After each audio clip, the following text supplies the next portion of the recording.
Muy buenos días a todos. Good morning, everybody.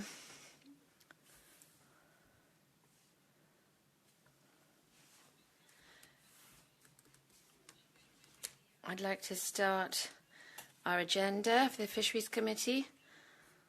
This morning is an important morning because we have a Commissioner, Mr. Costas Kadis, who will be coming very shortly, and Director General for Maritime Affairs, and they're going to talk about the future of the fisheries sector in the new multi-annual financial framework.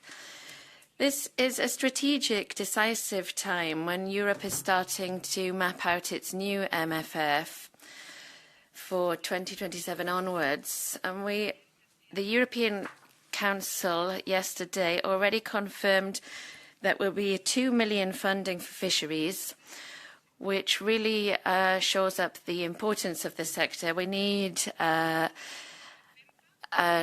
sufficient amount and not watered down in the general funds. So the Director General and the Commissioner's presence are key to look at the future of the financial resources that we have in the context of the MFF for fisheries in Europe. So firstly, I'd like to give the floor to Mr. Mitalidis from DG Mare, who is going to tell us more about this.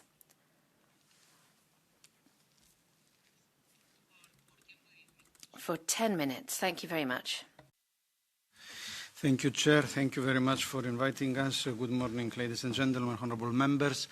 I would like to give you a brief overview of the main points that we think they are important in the new MFF and its delivery model. So we can start with the PowerPoint presentation. Is a bird's-eye view of the main messages. So the first slide, if you can actually put it there.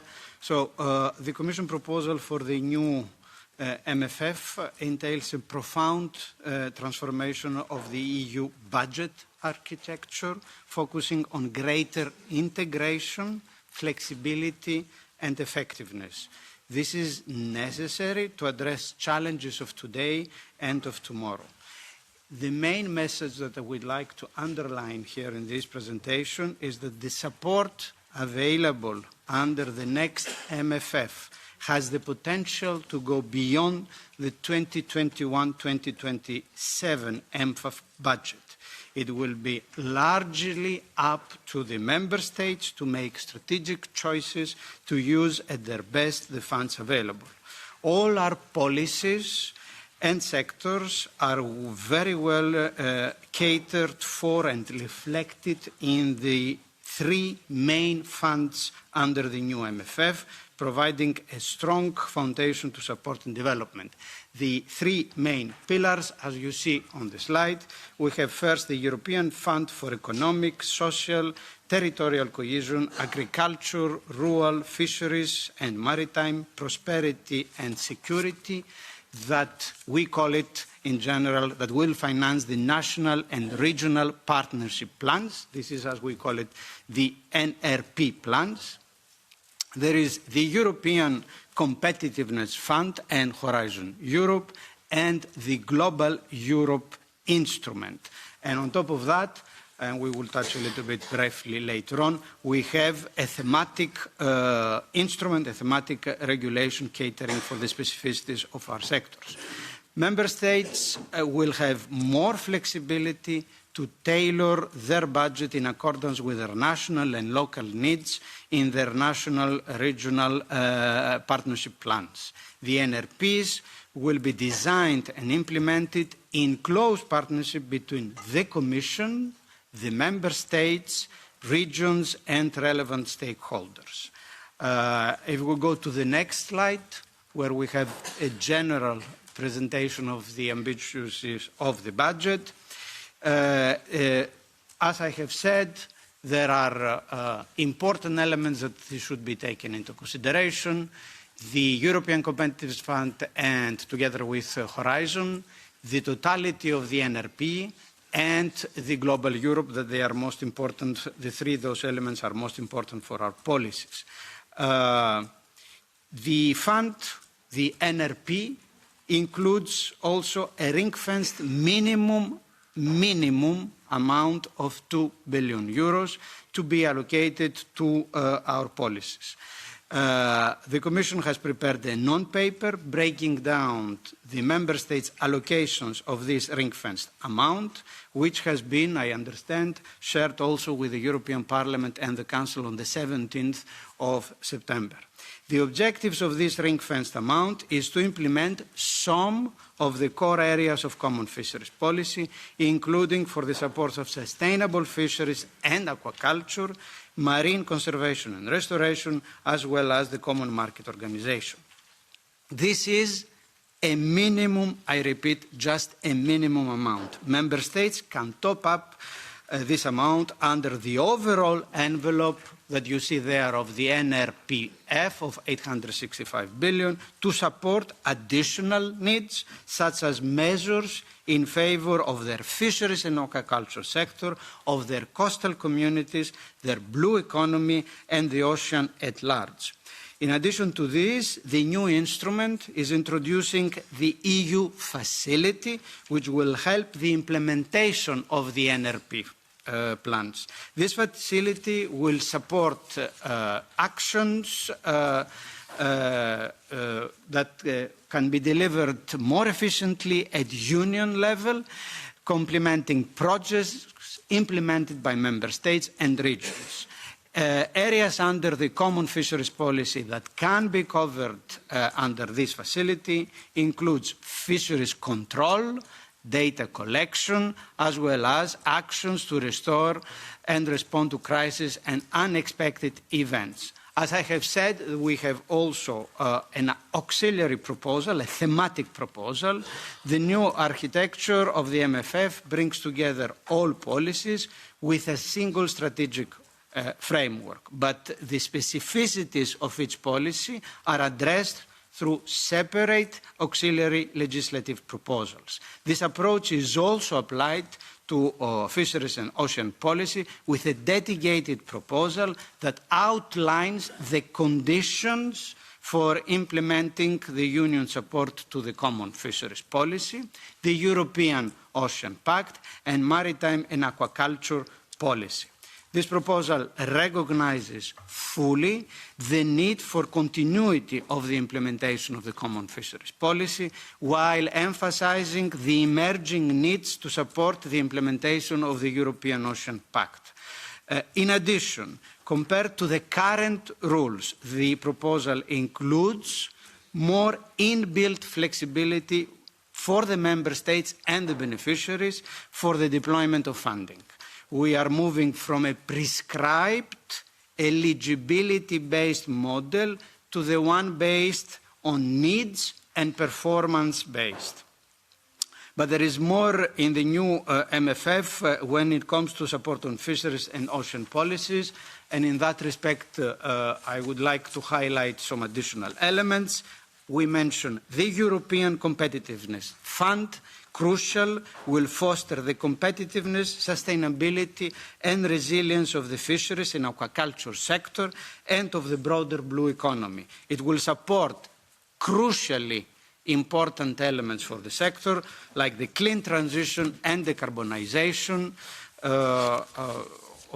together with elements that they are,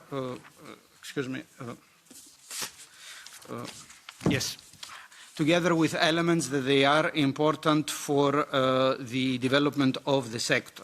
The Commission also proposes the Global Europe instrument. This instrument will support the external dimension of our policy, including the Sustainable Fisheries Partnership Agreements, which are fully entrusted and safeguarded in the proposal.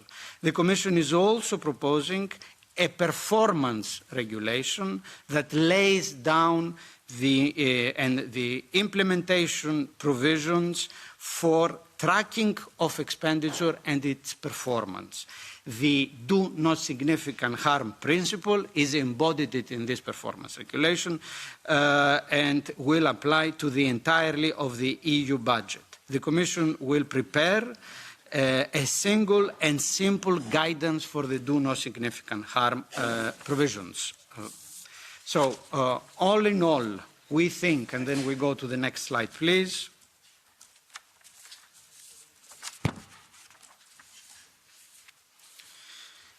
The next one.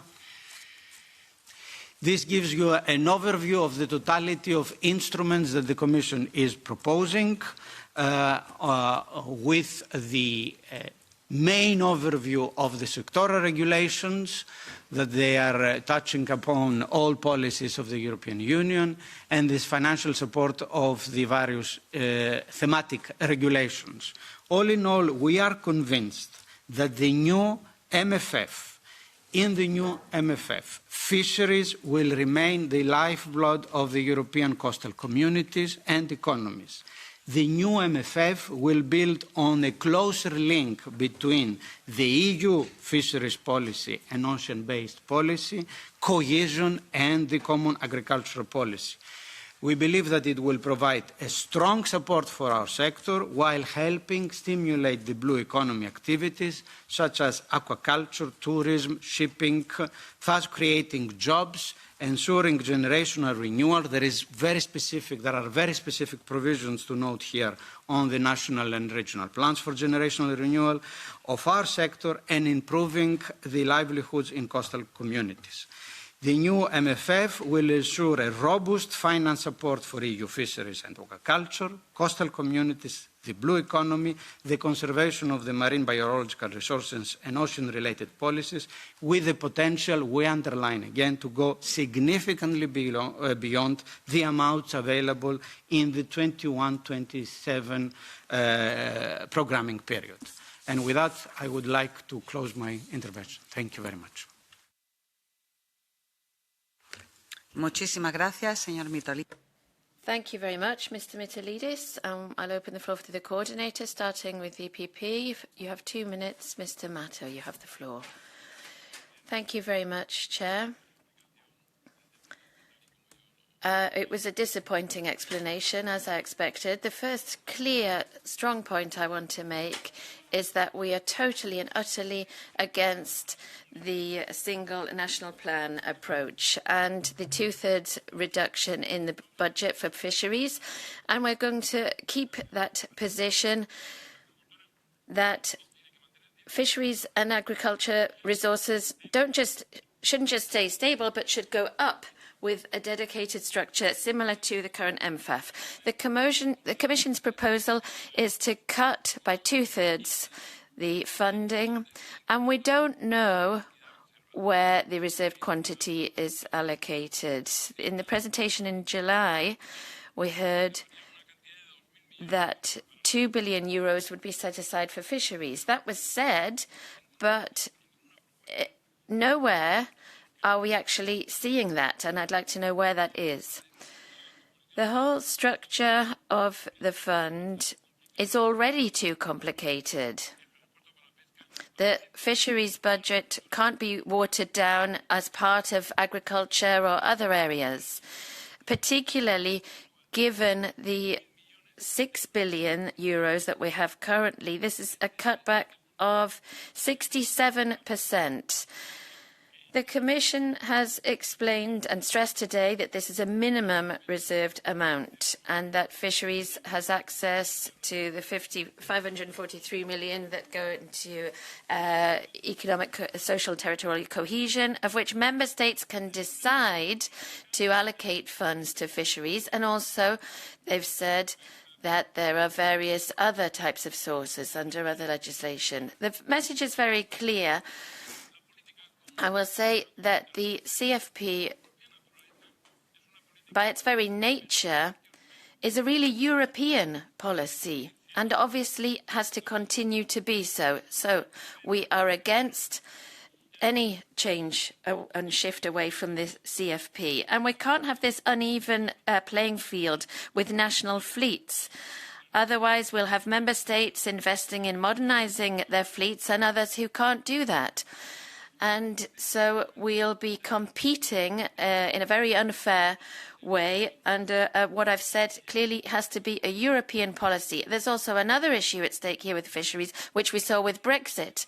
We cannot afford to make more cuts here. We need significant support to meet these very ambitious objectives that we have of having a carbon neutral fishing fleet. We need to protect our food supplies. Food sovereignty and food security are strategic objectives of the EU, and therefore the budget of this great supplier must be galvanised. We need to keep this 6 billion budget. That doesn't have a broader impact, but reducing it would have a huge impact for fishermen. So we absolutely oppose that 2/3 cutback in the budget. Also, increasing funding for fisheries would not mean cutting back the budget in any other area.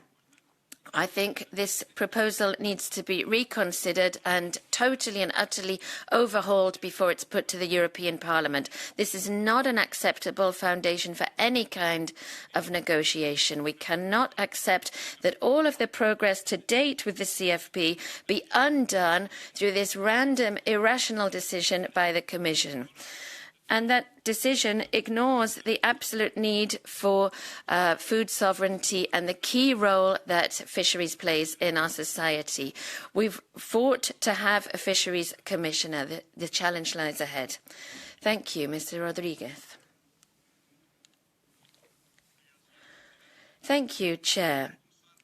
Obviously, I'd like to start by thanking the representative of the Commission for that presentation and the efforts made to submit a proposal which really shows that the European Commission has not worked with the sectors on this. I also am very surprised that the Commissioner isn't here making this presentation himself. This is really a clear sign that this proposal is not taken seriously and the people behind it are not showing up to defend it. You just have to look at this huge budget. The reserved amount for fisheries is just 1%. 1% of the overall budget, and that's the value that the Commission thinks is enough to keep up fisheries, to protect our fishing professionals, to ensure energy conversion, update fleets, etc., etc. My first question, then, is obviously about the process. What involvement, what participation and influence did DG Mare have on this, on the budget, which is set out in the Commission's proposal for the next MFF? There are doubts as to the substance, but also the process itself. And so I have some specific questions on the cut back from funds from the MFF. The Commissioner had committed to guaranteeing that every euro put into fisheries would be a specific support for people, especially small-scale fisheries. But the new proposal for the new MFF, with the broader emphasis, waters this down and reduces cuts with this 2 billion reduction. How will the Commission ensure the specific support and modernisation of fleets, the assurance of quotas and national plans will not be financed and will not be eclipsed by other projects in the blue economy? What safeguards will be created to protect these already limited funds that are put into fisheries? On transparency and allotment criteria, we also heard that the Commissioner said in his initial statement that there would be total transparency and allotment of quotas and a long consultation with those involved. But the new proposal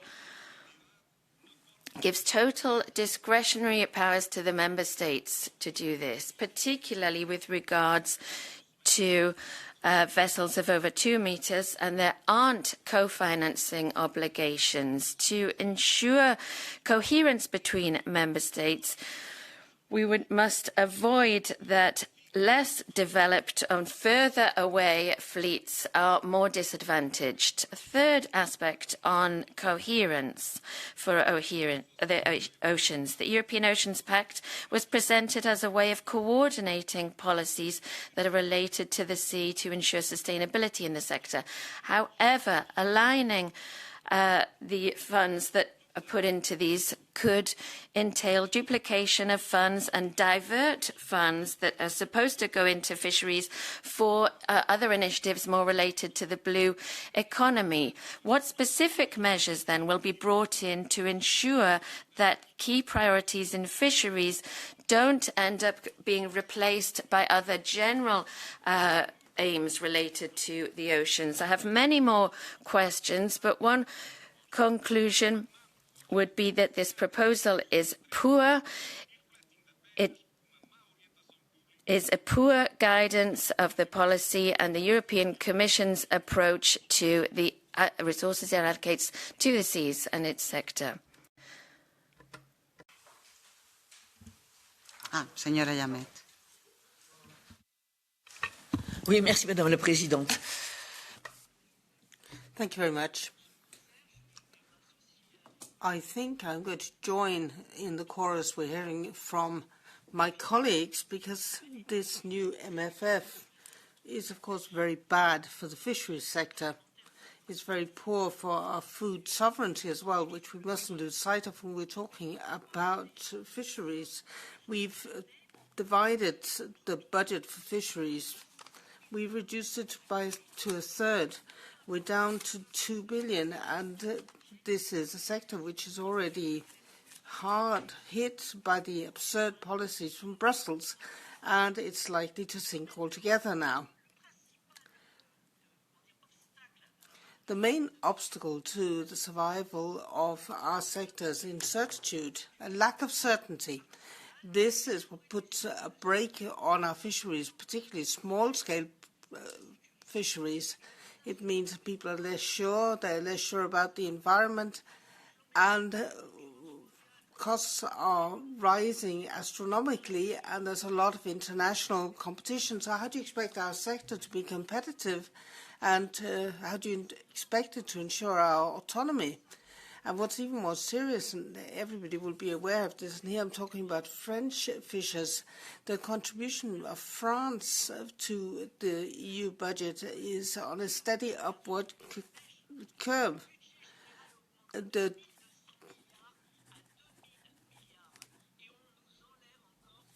We've gone from 1.2 billion to 2 billion in terms of the French contributions, but we're having a reduction in the fisheries budget when we need funding to modernize our fleet, decarbonization, adapting to the 21st century, adapting to the environment, adapting to the stocks available, and adapting to healthy competition. At that stage, the Commission is reducing the input.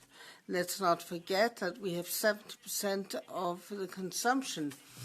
So we end up with this fisheries which comes from abroad, which is not healthy. It's not our small-scale fisheries, which we're very attached to. It simply pillages the oceans. It's a matter of food sovereignty. It's a matter of our entire sector. The survival of decent fisheries, which keeps the environment healthy. And we should also be able to pass on from father to son this sector.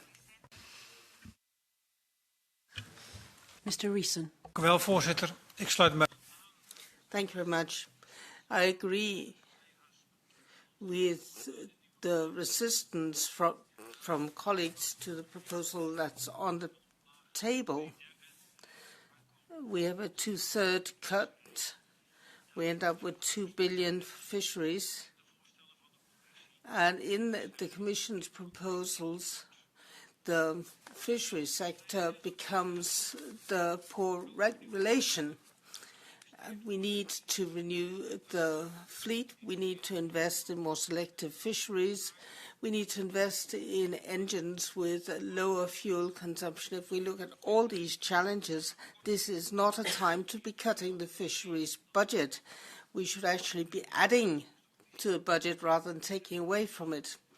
It's really up to us, the European Parliament, with a say in the budget. It's up to us to correct this proposal. And I really don't understand why the Commission feeds the Fisheries Fund into an overall pot. We all know that fisheries is a special sector with special challenges.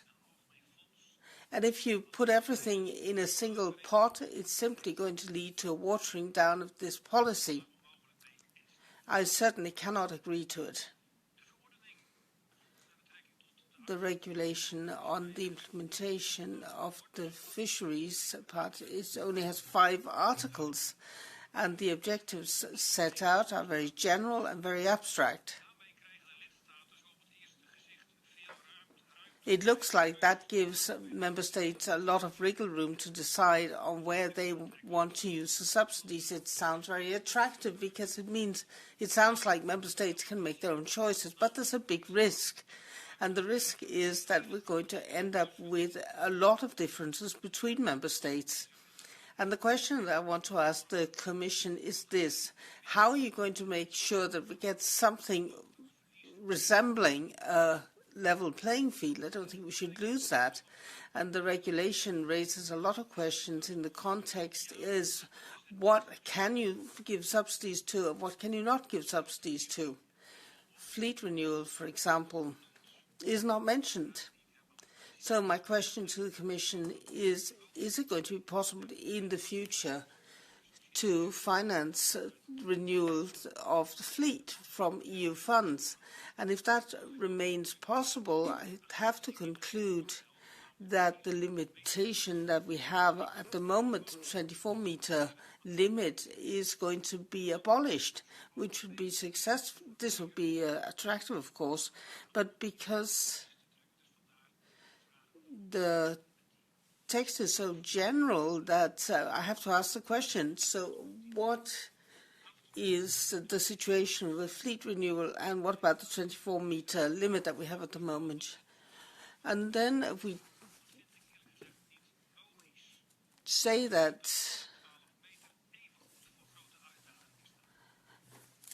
you talk about certain vessels being the small-scale fisheries getting a priority, I don't think we should be doing that. There are a lot of challenges for vessels over 12 meters as well. I really would like to see fair treatment of all vessels, irrespective of their size. Mrs. Wiesner.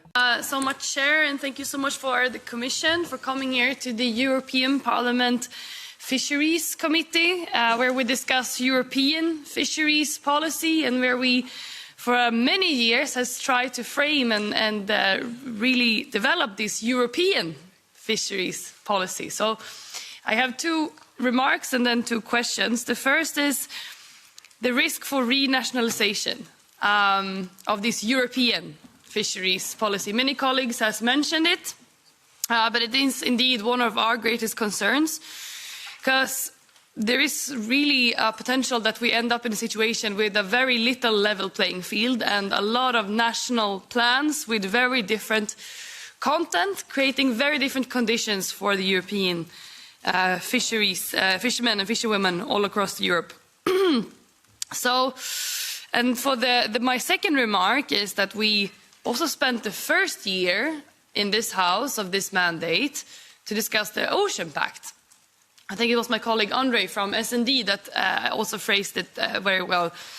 In the Ocean Pact, one of the key elements was the involvement of the local communities, the involvement of the stakeholders, the involvement of the sector and the coastal communities, everyone on the ground, and to have them on board and to have their perspectives impacting our ocean policies and ocean governments going forward. I must say, it feels a little bit like a lot of talk and nice words in the first year of the mandate, and then comes this huge package with a huge impact and consequences on the local areas, local regions, and our local sectors. And I'm questioning how they have been involved and how you now will ensure that they are involved in the process moving forward. Because what I can see and what I read from what's going until now is that they have had very little involvement and inclusion. So my two questions then.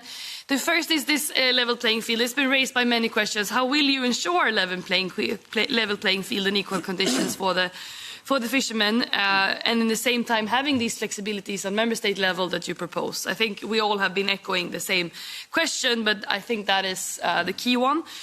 But also, how are the maritime finance and funding supposed to be addressed in the coastal-less member states? So the member states with very small or non-coastal areas, how will that be addressed in their national plans? Because I could imagine that the appetite of funding coastal and maritime and ocean governance project is very little if you don't have a coast, but it is a European interest that we've been working on in this committee for a long time.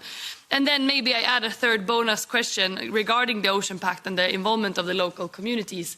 How have you done that so far? Have you actually been working according to the Ocean Pact, including the local and coastal communities? Or how will you do it moving forward? Thank you. Señora Lövin. Mrs. Lövin. Thank you, Madam Chair. Thank you to the Commission for presenting all of this. We've heard a lot of concerns, but I haven't heard any of the colleagues mentioning the really, really dire status of our ocean at this moment. This summer, in the Mediterranean, in the end of June, there was an average surface temperature of above 30 degrees in many places around Italy, around Spain. We also still have a lot of overfished stocks, and we need to make sure we have the resources available to make sure that we can have the policy in place to recover our ocean. So this is my concern, that we must have needed funding. How can we make sure that the member states actually covers the needed funding for restoration, for research, data collection, for control, when they are given freedom to set their national plans? And I'm very happy that the Commission mentioned the do no significant harm principle. But how are you going to actually use that? And are you going to have clear eligibility criteria, so making sure that EU funds are not spent in a way that goes counter to the environmental objectives that we also have in EU legislation? The SDGs, the SDG 14, we have an obligation to reach those goals. So how can the Commission ensure that the EU funds, be they in the competitiveness fund or whatever fund, are really striving to achieve those goals? And how can we make sure that we don't spend taxpayers' money that are really countering the reaching of the goals of the SDGs and our environmental legislation? And and what are the kind of the EU facility to help the implementation of the national plans? What will be the kind of goal there for the Commission? And also, I just a comment here. I'm a little bit surprised that many of the colleagues that normally would advocate for more national competence and more flexibility and less regulation are so very much opposed to this. Thank you. Señor Flanagan. Mr. Flanagan. Thanks to the Commission for this very, very important presentation. And I noticed how it's put out there as if it's good news. There will be 2 billion ring-fenced for fisheries. And this is a public forum and the public will be listening in. They won't be able to spend all their time focusing on this like we will and look into the details. So I think it's important for the public, for you also, not just to say there's 2 billion ring fence. Can you tell the public how much of a cut there is to ring fence funding, and in percentage terms, how much less funding is guaranteed to be there? Because if it isn't guaranteed, in my experience in my country, it's not going to come. And I'm also a member of the Agri Committee, and we could come in here and say it's all bad news. But the good news is this. Everyone on the Agri Committee is against the way this money is being dished out and the amount of discretion given to member states. Every one of the groups at the coordinators' meetings are against it. We were told at the coordinators' meeting that on other committees, pretty much everybody is against it. And at the Conference of Chairs, or whatever the proper name for it is, I'm not very good at remembering those particular things, but where all the chairs of all the committees meet, pretty much everyone is going to be against it. So while I don't agree with the proposal from the Commission, the good news is every one of the MEPs seems to be against it. So in theory, this won't go ahead if we don't want it to go ahead. But I have to say I heard the same story on Mercosur on the Agriculture Committee years back. And now you're nearly a pariah. You're like a skunk at a perfume festival saying you're against Mercosur because everyone has changed their mind. But that's not going to happen here, is it? You're all going to continue to be against this. We don't have anything to worry about because thanks to Lisbon and thanks to us having more powers, we can reject it. I look forward to you doing it. My big worry, and MEP Loven kind of touched on it there when she said it's kind of interesting how certain MEPs don't want power to go back to member states. I'm sorry, I put my hands up. I was that idiot at one stage. I got elected here as a Eurosceptic, still quite sceptical in many areas, but I have to say when it comes to fisheries, I'm more sceptical about my own government. And I can kind of understand why the Patriots are saying what they're saying, because having come out here and having been told it was those bad guys in Europe made us do it, we actually worked out that actually it isn't that simple. So I can see how that turnaround could come about. I don't know what I give them a dig about it, because maybe that might make it less likely they do it. But I think it's a very, very well-made point. And we're talking about strategic autonomy. And for me, at a time when we really should be thinking about strategic autonomy, we're looking at putting 5 times the funds into fighting, and we're reducing the funds to agriculture by 30%, less money for feeding. And as far as I can see, we're reducing the funds for feeding here by 60% as well. I come from a neutral country, and I don't like the idea of putting more arms into an already volatile situation. But that's what you want to do. And you think that's strategic autonomy. But I don't think anyone can disagree with me here that being able to feed yourself is kind of more important. And we're not going to do that now by the looks of things.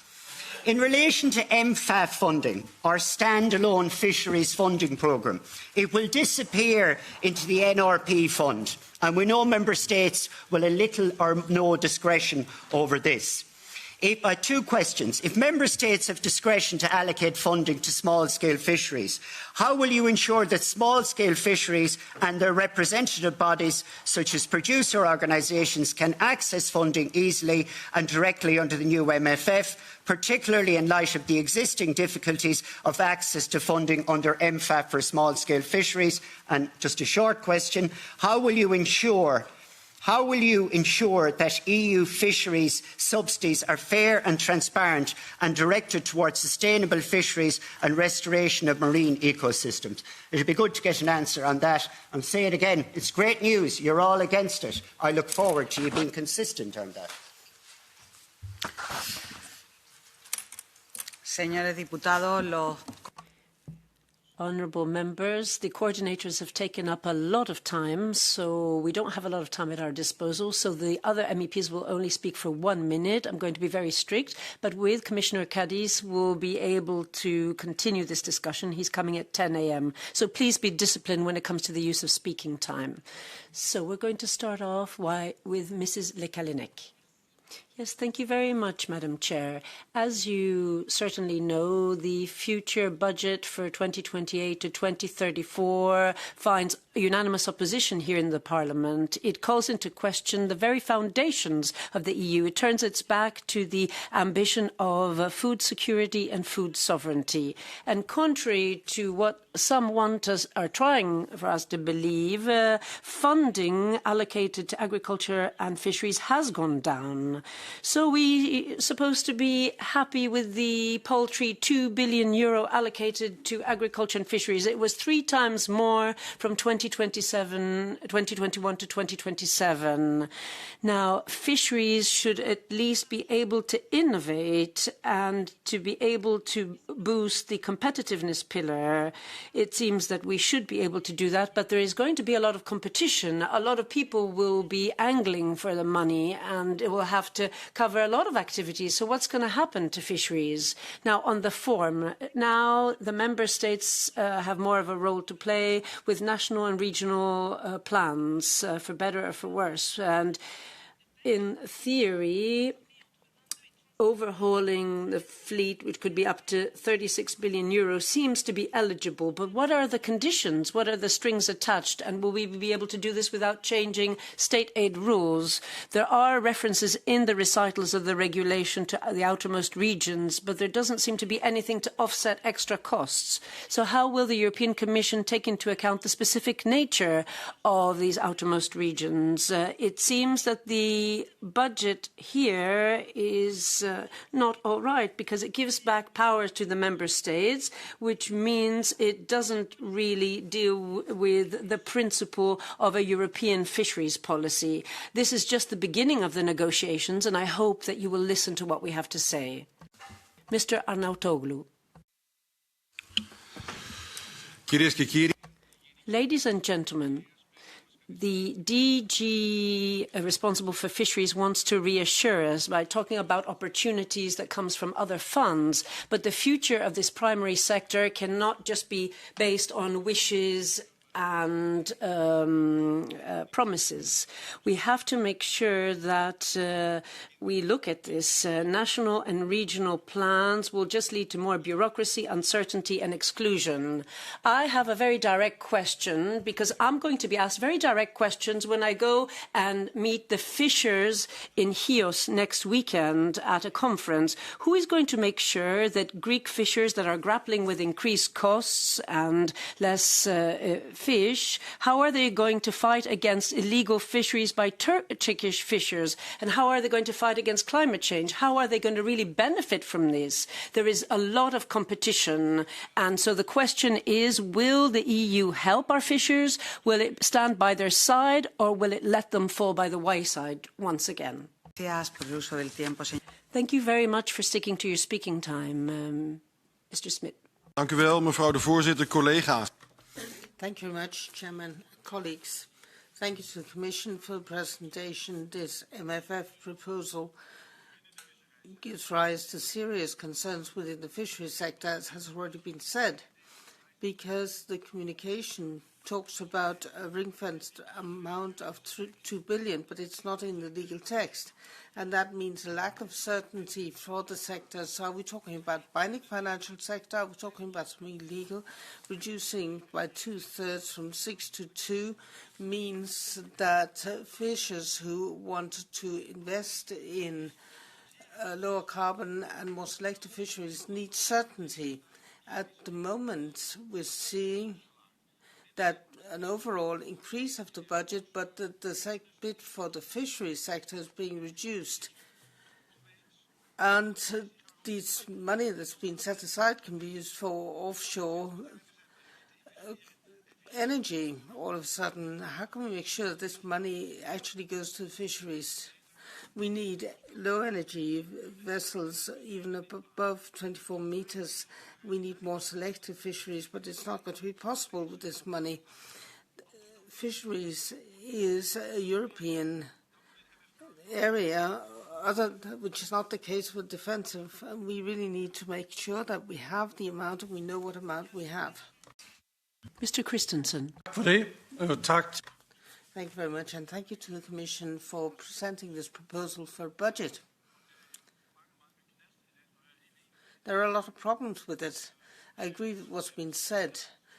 We have a cut from 6 million to 2 million, which is very serious indeed. I'd like to know how the Commission can ensure that enough funds are made available for renewal of the fisheries fund, or the fisheries fleet rather, and something which is very important for us is Brexit. You may say that Brexit is not active, but it has a lot of knock-on effects for the fisheries sector.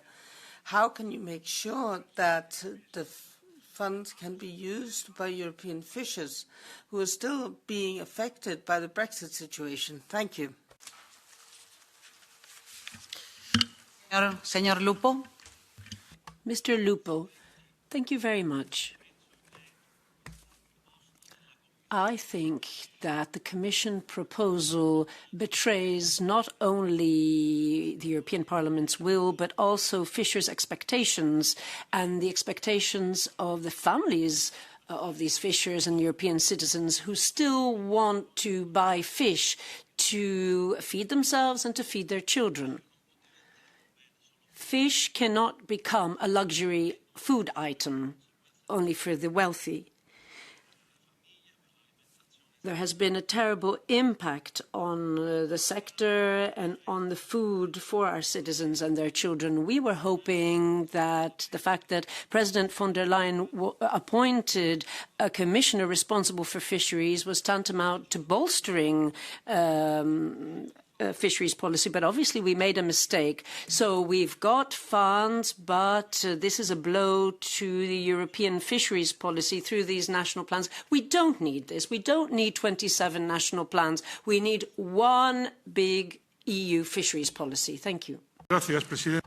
Mr. Milan Mon, thank you very much. I would also like to say I fully reject this drastic cut. We're talking about more than 60% of fisheries fund. In agriculture, we had 22%, 15% in cohesion, and almost 67% for fisheries. I'm sorry, but this is utterly unacceptable. We have a specific fund that was had generous funding, and we have to continue making sure that fisheries policy is a common fisheries policy. It shouldn't be down to the member states. We shouldn't lose the level playing field that we have. Let me say that Galicia, the most important fisheries region, had its parliament unanimously reject this cut. I have so many questions, but I don't have enough time. Now, this €2 billion, which is ring fence, is not in the regulation. The ring fencing as a concept is in the communication, but not in the regulation. Will there be a corrigendum? Co-financing was 30%, but now it's going to be, is it going to be 40% for transition regions? And the competitiveness fund will help with decarbonization. That's what you're telling us. It sounds good, but I'm very skeptical. Will the fishing industry have to compete against really powerful industries such as car or transport? Will they really be able to compete with the treatment that you are meting out to them? You can understand why I'm a little bit skeptical about this. And I'm also very sorry to see that there's an obligation to give back fund if there is a serious breach up to 5 years after getting the aid. This is a comparative blow. It doesn't exist in agriculture. You really have to row back on this. I could ask you so many questions, but Mr. Ruijsen actually took the words right out of my mouth on several counts. So the best you could do is actually withdraw this text.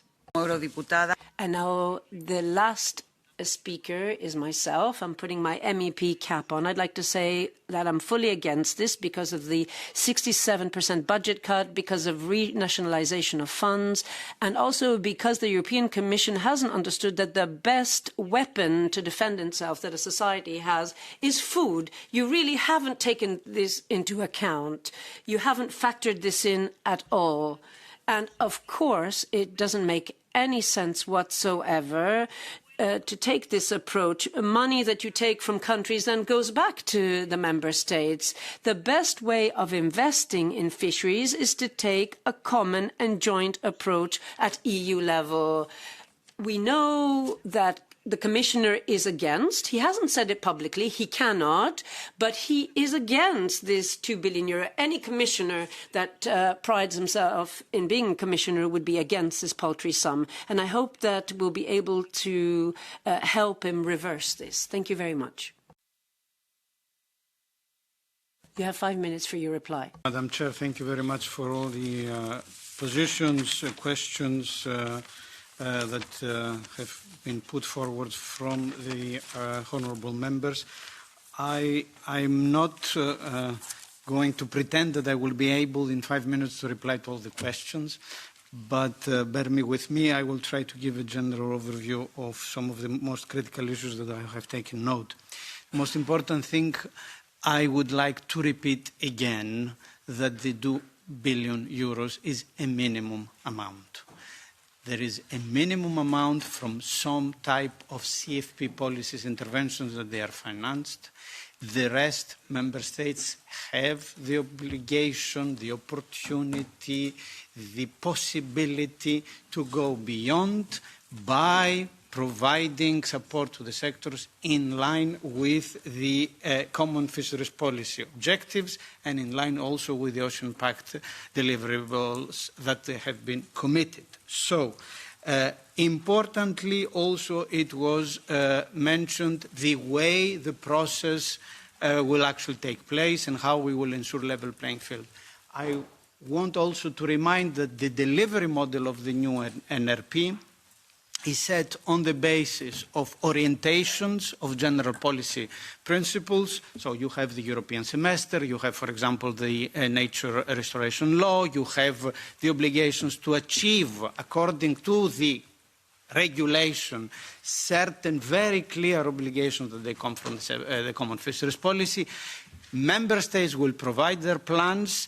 If you read in the plans, there are very detailed chapters which ask the member states to explain how they will support all the detailed elements of the common fisheries policy, how we would support the generational renewal of the fishing sector, how they will support the local communities, how they will support the coastal communities, how they will support flags, local action groups, etc., etc.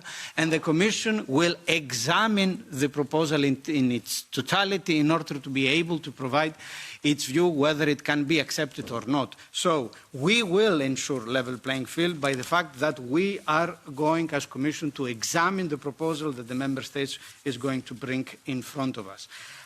On the types of actions the Ocean Pact can be covered, I think there are very clear elements in the NRP plans.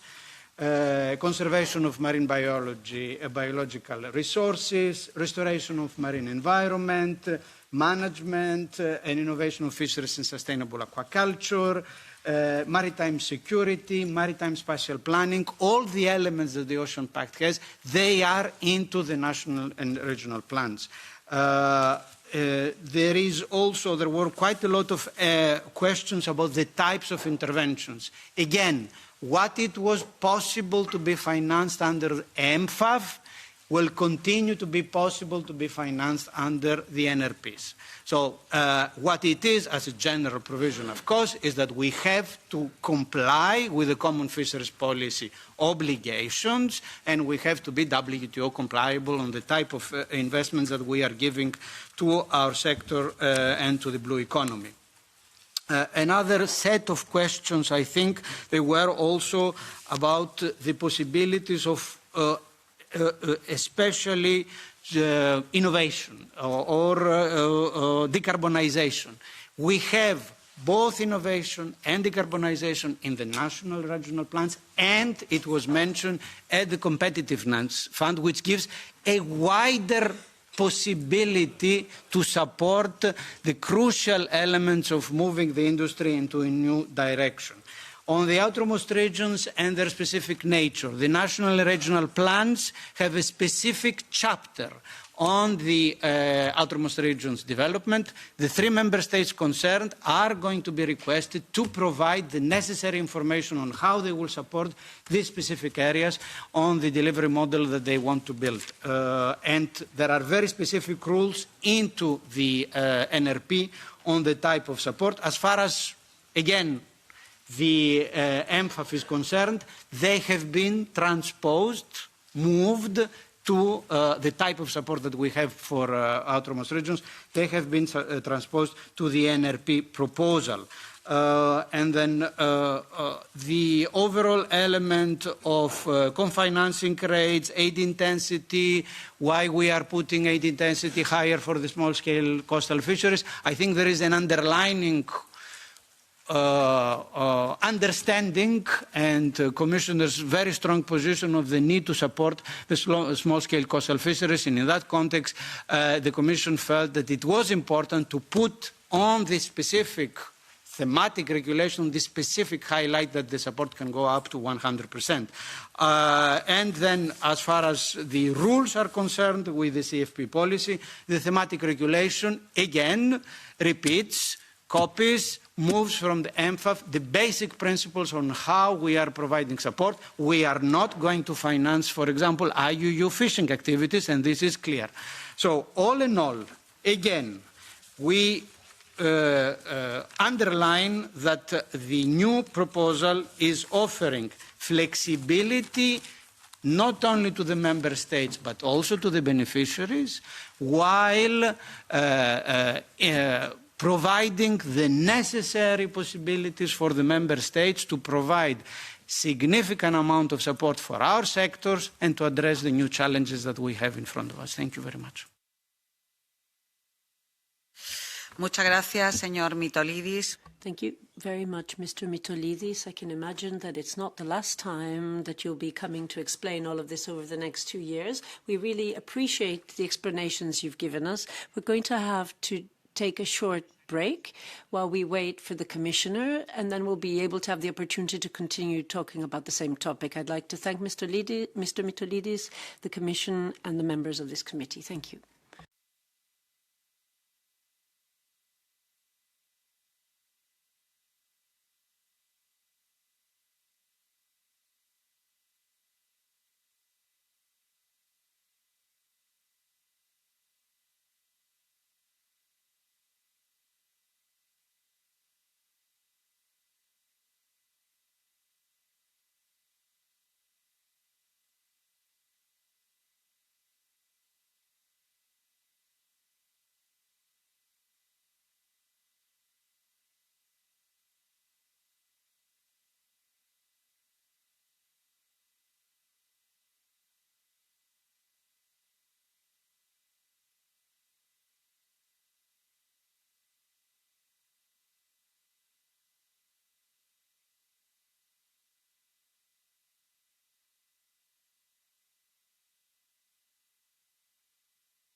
Señorías, pues.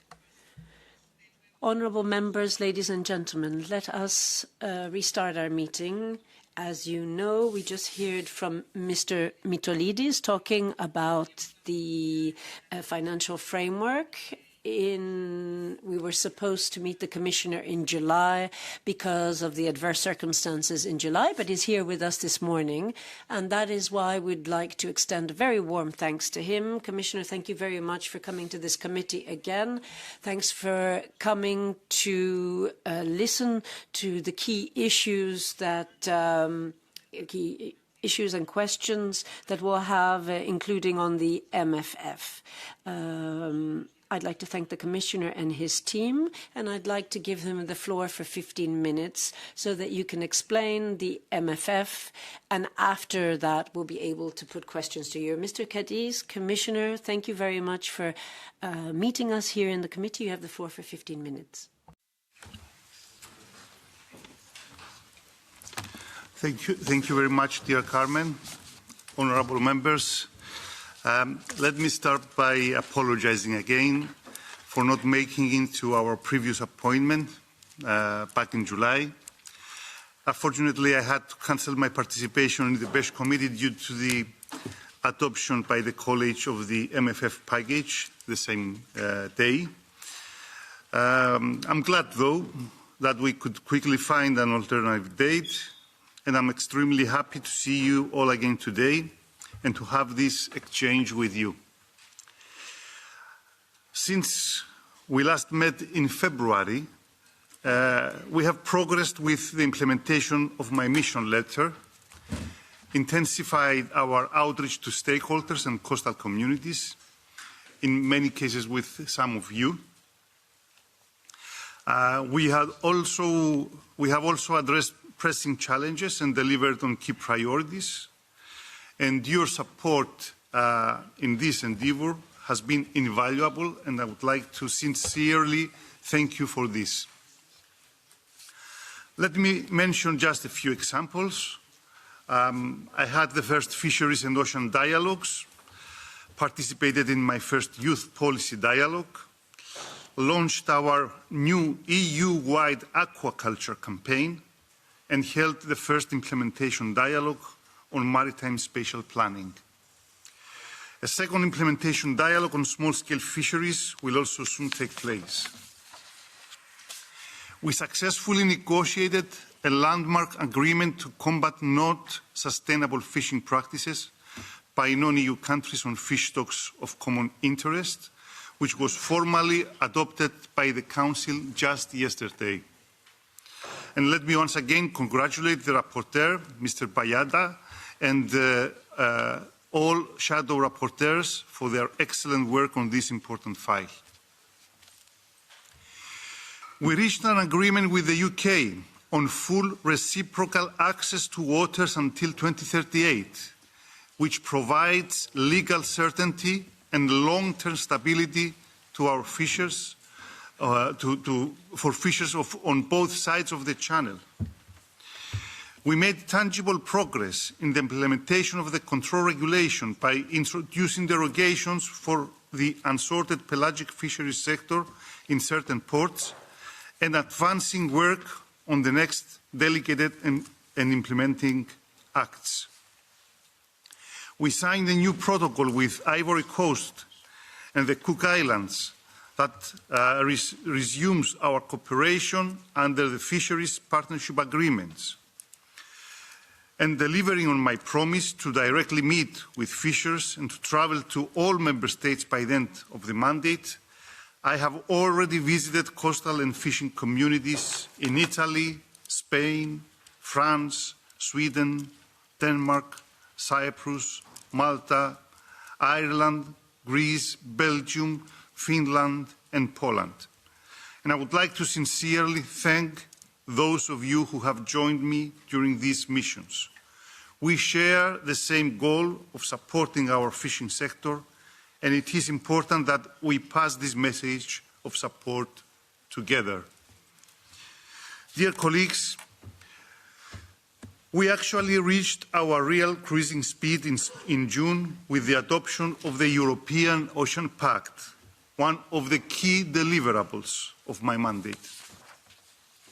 Let me take this opportunity to thank you once again for the important contribution of this committee to the Ocean Pact, for our many inspiring exchanges, for the excellent position papers from the political groups, and for your continuous encouragement to be ambitious.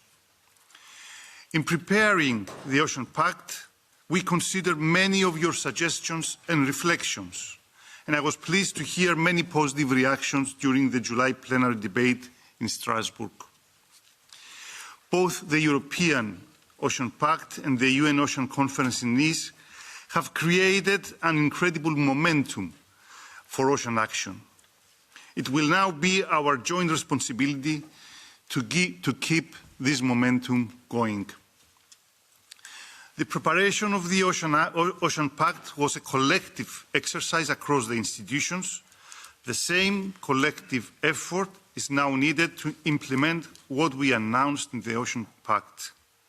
Within the Commission, we are already working full speed to deliver on our commitments. Our focus will first and foremost be on the Ocean Act, which will ensure that existing targets linked to the ocean are identifiable under one roof. This should facilitate their coherent and effective implementation, while at the same time decreasing administrative burden. The Ocean Act will build on a revision of the Maritime Special Planning Directive. We started with a very useful implementation dialogue on the Maritime Special Planning Directive, and we will now evaluate the directive. In preparing the Ocean Act, we will ensure the integration of our Ocean Observation Initiative, building on the digital twin of the ocean, which will be key to improving our knowledge on the ocean. This is particularly important in light of developments across the Atlantic, as well as with the revision of the Marine Strategy Framework Directive. Honourable members, let me also say a few words on various priorities under the Ocean Pact, which I know this committee follows very closely and which will require our full attention over the coming weeks and months. The situation in the Baltic Sea and the Mediterranean, the evaluation of the CFP regulation, the Vision 2040 and the Energy Transition Roadmap. The situation in the Baltic Sea remains extremely worrying, and more than ever, we need a holistic approach. To address this dire situation in the Baltic, I'm organising a new edition of the Our Baltic Conference, together with Sweden as Baltfish Presidency, and with Commissioner Roswell next week in Stockholm. This conference will bring together the Ministers of Environment, Agriculture and Fisheries of all the EU Baltic Sea member states. And I very much welcome the participation of members of this Parliament too. 5 years after the adoption of our Baltic Declaration, it is time to reflect on progress made and think ahead. How do we pursue our objective towards a healthy Baltic Sea in good environmental status? How do we reverse the worrying trend of declining fish stocks? The EU legal tools are comprehensive, but to reverse the dire situation of the Baltic Sea, a more ambitious and sustained effort in the implementation and enforcement is needed. This is the only way in which we will address the situation in the long term. Our proposal for the 2026 fishing opportunities reflects this challenging situation in the Baltic and is based on the latest scientific advice from ICES, as well as our applicable legal framework. As regards the Mediterranean region, the Commission is preparing the new Pact for the Mediterranean that will pave the way towards a common space of peace, prosperity and stability. We will support the development of a blue economy sea basin strategy in the Eastern Mediterranean, which currently lacks a dedicated structure for cooperation, but also, and very importantly, work with our neighbours to address IUU fishing and lack of level playing field. More specifically on fisheries, it is positive to see that overall the situation of fish stocks has gradually started to improve in the Western Mediterranean. And this is clearly thanks to the measures we have put in place with Member States and to the efforts by our fishers. For next year's fishing opportunities proposal, we will again take into account all available management tools, including the compensation mechanism to improve care selectivity and area closures. The compensation measures will ensure that our fisheries sector can continue fishing, ensuring environmental, economic and social sustainability. Moreover, I have heard the various issues and questions raised by several members of this committee, Member States and stakeholders, and we are exploring potential future amendments to the Multiannual Plan for the Mediterranean. However, it is clear that any amendment will require an impact assessment, and this takes time. Regarding the evaluation of our CFP regulation, we are working at full speed on it and plan to present the results in spring next year. It will provide a good basis to make informed decisions as regards the future of the CFP, including its revision where necessary, and on how to develop our long-term vision for a resilient, competitive and sustainable fisheries and aquaculture sector with a 2040 perspective. At the same time, the Commission is pursuing the work on energy transition initiated 2 years ago. Central to this effort is the Energy Transition Roadmap. Due early 2026, it will guide fisheries and aquaculture towards climate neutrality, focusing on regulations, financing, innovation and skills. It will be presented at the high-level conference in February 2026 in Brussels, and we hope representatives of this committee will be able to attend as well. The results of this exercise will be essential towards developing effective policies and measures for the decarbonisation and modernisation of our fishing fleet. Finally, a few words also on the North East Atlantic consultations. As regards negotiations with the UK, Norway and within the coastal states framework, our goal is to secure timely and mutually beneficial agreements that provide stability to our fisheries sector, based on a sustainable management of the stocks anchored in scientific advice. The Commission will stand firm in advancing and preserving the EU interests. At the same time, scientific advice shows that several important stocks, in particular in the Celtic Sea, are under pressure. This calls for remedial measures and for responsible management to ensure that these stocks will recover. And last but not least, let me say a few words on the new multi-annual financial framework. The Commission proposal is a fundamental redesign of the EU budget to make it more streamlined, flexible and impactful. With more flexibility across the budget, the Union will have the capacity to act and react fast when circumstances change unexpectedly or when new policy priorities need to be addressed. Furthermore, it will allow the Union to provide funding to additional and emerging priorities in the absence of additional resources to do so. What is important from our perspective is that the new MFF recognises that fisheries and aquaculture producers are the lifeblood of Europe's coastal communities and economies. It will also support the implementation of the EU's policies and actions under the European Ocean Pact. The importance of ocean fisheries and aquaculture-related policies features in all three major building blocks of the new EU budget. The European Fund that will support the NRPPs, the National Regional Partnership Plans, the Competitiveness Fund, and the Global Europe Fund. Together, these funds ensure robust financial support for EU fisheries and aquaculture, coastal communities, the blue economy, the conservation of marine biological resources, and other ocean-related policies. Let me be very clear. The minimum €2 billion under the National and Regional Partnership Plans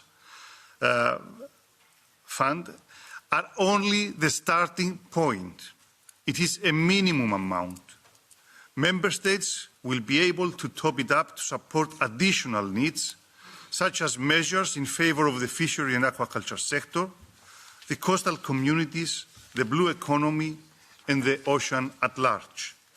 In fact, Article 22 requires the requirements for NRP plan of the proposed regulation establishing the NRP fund is very explicit. It requires the Member States to provide an explanation on how the challenges and country-specific recommendations are addressed by the NRP plan, what level of financing is envisaged, and how the NRP plan concentrates resources on supporting generational renewal, supporting fisheries, aquaculture, etc. All this means that there is potential for funding for our portfolio to go significantly beyond the amounts available for the 2021-2027 MFF period. For our policy area, there is also specific legal proposal establishing the conditions for the implementation of the Union support. These conditions will apply to the EU support under the three main funds. Honourable members, dear friends, I look very much forward to continuing this excellent cooperation with you, and I am committed to keep this House regularly informed about the progress we make on all issues raised today. Thank you for your attention, and I now look forward to your questions and comments. Muchas gracias, señor. Thank you very much, Commissioner. We will now give the floor to the coordinators. You will have 3 minutes each, and 3 minutes for the coordinators and 1.5 minutes for the rest of the MEPs. I'm going to try and be strict so that we can make the most of the time that we have. Mr. Mato, on behalf of the EPP, I know I don't have a lot of time, but Commissioner, let's start with the Oceans Pact. We welcome the fact that the pact recognises the socio-economic importance of fisheries and aquaculture and the strategic role of food sovereignty and self-sufficiency. And this clashes with what you're doing afterwards, because we don't agree with what the pact is planning. And we're going to see that when we talk about funds later. I'm very pleased that this Commission is listening to the sector in a positive way. On the future Oceans Act, can you please clarify the intentions of the Commission, because it looks like it's going to be a legally binding instrument. And if the goal is to make sure that fisheries and aquaculture are more central in maritime planning, then we need to look at what's going to happen. Is that going to be the aim, to make it more central? And then the Oceans Pact is a good starting point. We really believe that it has created expectations, and we place our trust in this. The Mediterranean, you said the situation has improved, but Commissioner, we're going to repeat what we've said many times. You have to present a proposal to overhaul the Western Mediterranean Multiannual plan. Are you planning an assessment? Is it going to happen later on? We think that cannot be an excuse to delay the whole process. When the situation is urgent, you need to take urgent measures. and urgent decisions. 87 areas, deep sea fishing in the Atlantic being closed down. We feel there is discrimination against trawling, and I know that my friend Mr. Milan Mon is going to talk about this later.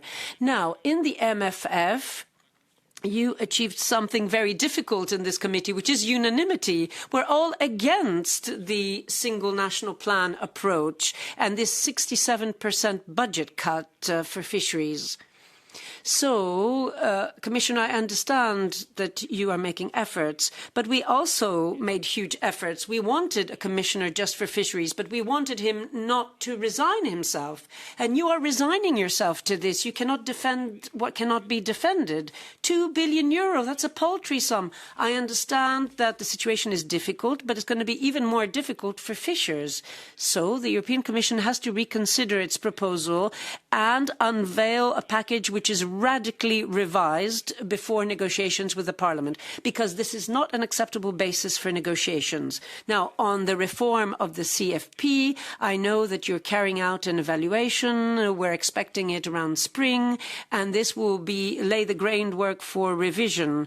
But there's something else that is going to underpin the revision, and it's not even about the Fisheries Committee or specific MEPs, but we have something from the European Parliament as a whole, and that's a very good proposal that will help you move towards a proposal for a legislative act. And I think that we need that. So, Commissioner, you have all our support. We had a debate on the MFF before you came. We're not convinced by national plans. National plans are going to include aid to outermost regions because some member states will be able to do it and some others won't. And if the Commission is going to demand this, well, then why doesn't the Commission do it? You have a mandate from the treaty. Yes. Thank you very much. Mr. Rodriguez. Obrigado, Sra. Presidente. Thank you, Chair. Commissioner, you're very welcome to this committee once again, but I will say directly that it would have been great to hear you for the last item to present the proposal for the next MFF. At the last session of this committee, we were hoping to hear about the influence and the involvement in the proposal, but above all, how do you think that this proposal defends and safeguards the European fisheries, making it sustainable, as was promised at the last hearing less than a year ago? Commissioner, I know that we want to talk about the European Oceans Pact. Don't misunderstand me. Our priority is towards this, but how can we talk about this new partnership for the future when the Commission is talking about this budget cut for financing of a policy that is a guarantee for so many fishers? We heard this in the previous item. This proposal is not bad, it's terrible. It goes against decades of progress in the EU for fisheries and oceans. How can we say that we are working on a revision of the CFP with this assessment that you've said this has to be a compass for reforms in the sector, when the Commission has already said that it will cut 2/3 of the available funds for our fishers and our oceans from this 6 billion to just 2 billion?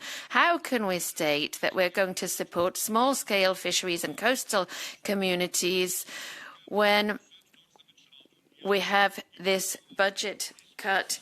And very often they will be competing with other national priorities, and will be subject to the discretion of governments in each capital. How can we assume that coastal communities, which already feel neglected in the Azores, for example, believe in this, and when it goes against decades of progress for the outermost areas with their specific needs? With this proposal, we see that this is just a pipe dream. We're talking about a 63% budget cut to just 142 million. When we look at this sums, and by 2028, in fact, it'll be about a 70% cut. So, Commissioner, yes, we do have to talk about the European Oceans Act, But we really need to focus on improving this very bad proposal that's been put forward. Lastly, in a time of great political uncertainty, the proposal for the upcoming MFF has really brought together all groups in this House against it, which is quite a feat. After everything that you said in the confirmation, the commitments made in your letter, we really need to ask, how can you defend and accept this current proposal for the MFF in this state? Thank you. Mr. Diepede. Dank u wel, voorzitter. Thank you very much. Commissioner, thank you for coming along and making this presentation. I'd like to start by asking you a question. You said that we have a minimum guaranteed sum of 2 billion. You know, at the moment we're struggling to get by with 6 billion. So why can you not give us a minimum guaranteed amount of 6 billion? I'd like to know. And then second question, are you supporting the presentation of DG Mare? And if so, how do you expect to solve all the issues that have been raised by myself and others? We want a fisheries policy that works, not an ideological blueprint, but something that works for the fishers, but that generates income, that supplies food and guarantees knowledge to be passed on to the next generations. You've talked about a lot of member states and you talked to fishers. But what I want to talk to you about is not the amount of meetings you've had, but the outcome for the sector. We need a workable landing obligation. We need to have something that is tailor-made for small fishers. We need really something that works. We see little of that in the Oceans Pact. We see something that's expensive and we don't have the time to we need a concrete, you say it's a concrete plan for action, but we think that's going to delay things. And landing obligation is a good point. It's been in place since 2019. It's still counterproductive. It's still counterproductive, it's still very bureaucratic, and it just doesn't work. It's a symbol of what's not working. Policies are implemented without being something that can be implemented. And we're talking about banning bottom trawls in all sensitive areas by 2030. We need, and you promised indeed, a policy which took account of the specificities, and this seems to be the contrary. We're glad to see that you talk about blue economy, but you are treating the fishers like something incidental, and you come in with all sorts of policies without scientific support.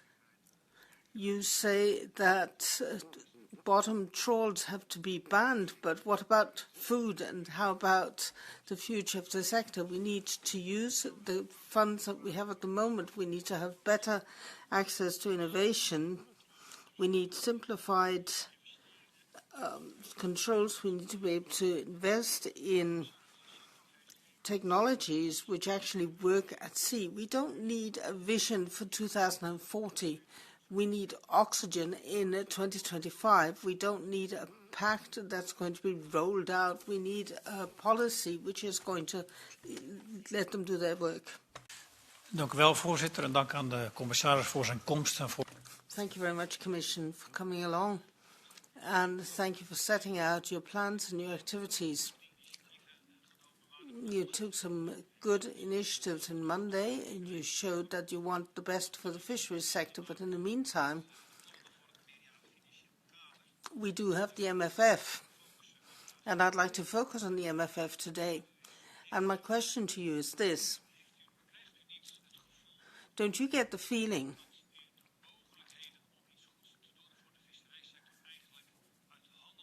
that the possibility for you to do something good for the fisheries is being ripped out of your hands. You've virtually got no budget left, 2 billion.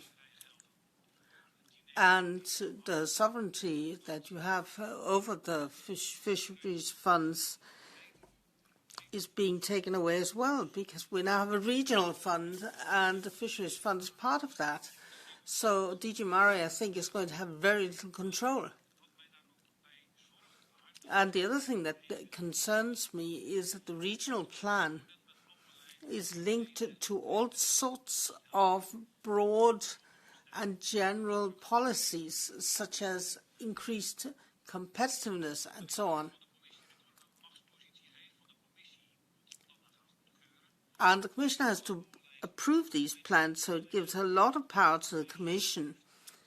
But it's got things about pension and mortgages. All of these things fall into the plan. I don't think we should be heading in that direction. I think we really need to look at how we can get a separate or can maintain a separate budget for fishers, and rather than linking it to all sorts of other weird and wonderful things and making it more complicated. What we would like to see is innovative fishing methods. I know that you're in favor of that. You say we need a broad agenda to look at fishing technology and more selective fishing methods which use less fuel. So what's the state of play on this research agenda? Perhaps you can tell us what the state of play is on that. Señor Christensen. Mr. Christensen. Thank you very much, and thank you to the Commissioner for coming along today. It's very important that we have the Commissioner here today. There's no doubt that the Ocean Pact is a very ambitious plan, which is supposed to make the EU more robust faced with the threats of the outside world, inter alia by increasing food sovereignty. That's one of the main priorities. The main priorities and the ambition is, of course, to modernize the fisheries fleet and the green shift, and that can only be done with massive support from the EU. How will the Commission ensure that the necessary funding is available to the fisheries sector so that we can actually get through the green transition? How will the Commission ensure that there's a level playing field across the Member States and across the fisheries sectors? I'd also like to see an impact assessment, a socio-economic analysis of all the plans that are on the table at the moment. Thank you. Señora Levin. Mr. Levin. Thank you, Madam Chair, and welcome, Commissioner, to this committee. I thank you very much for underlining the extremely worrying state of the Baltic Sea. Looking forward to the conference next week in Stockholm. But I would really recommend the Commissioner to read the report that was presented here in the committee 2 weeks ago by Professor Christian Möllman about the state of the Baltic Sea and the implementation of the multi-annual plan for fisheries in the Baltic Sea, how it has performed. And his very short answer is we've kind of lost out on all the objectives and we need to really try something different. This is his very, very strong recommendation and conclusion. And if you look at what's going on now in the Baltic Sea, it's very much unknown conditions. And if we listen to our scientists, they're also saying that we need to go beyond single species and single sector approaches when it comes to the Baltic Sea, that the existing approaches cannot address these new types of complex ecosystem-based management questions. Then I would like to ask you if the Commission needs to ask ICES for advice that actually takes into consideration multi-species advice and precautionary approach. Will you do that? Secondly, on bottom trawling in MPAs, this is something that engages a lot of European citizens. 250,000 people undersigned a petition saying that we have to have a ban on bottom trawling in MPAs. Now, you, Commissioner, have stated that we should have a case-by-case approach on this, but you also stated in a political discussion where I was also there, that trawling should not be allowed in MPAs if it had a negative impact on targeted habitats or species or ecosystems in protected areas. Now, will you demand to have impact assessments prior to allowing bottom trawling that really proves that bottom trawling will not have negative impact on the ecosystems and habitats?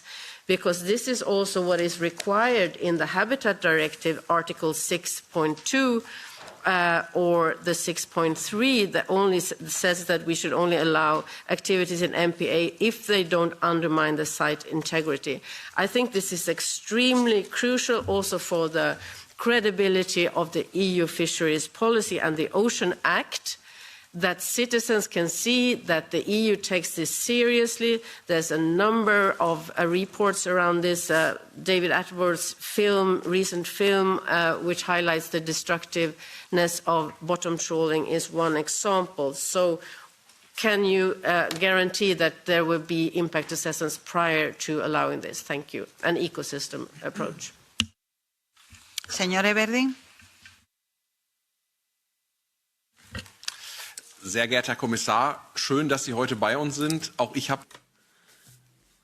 Commissioner, I'm glad you're here today. I have two questions. The Treaty on the Function of the European Union says that the EU is competent for maintaining maritime resources, but you can't leave the maritime areas to their own. So we end up losing a lot of power if we don't have a budget.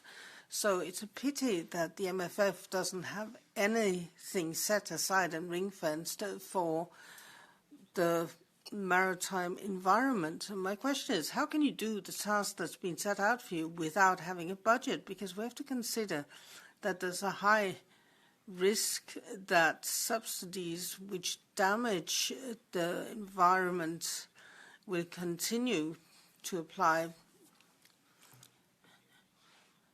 We've twice as much funding of increasing fleets which destroy the sector and that destroy the biodiversity. We've twice as much invested in that in recovery. And I see a big danger that national governments which have sat together to define environmental objectives for the EU, that they will throttle them back. And then there's deep sea mining. I welcome the fact that national governments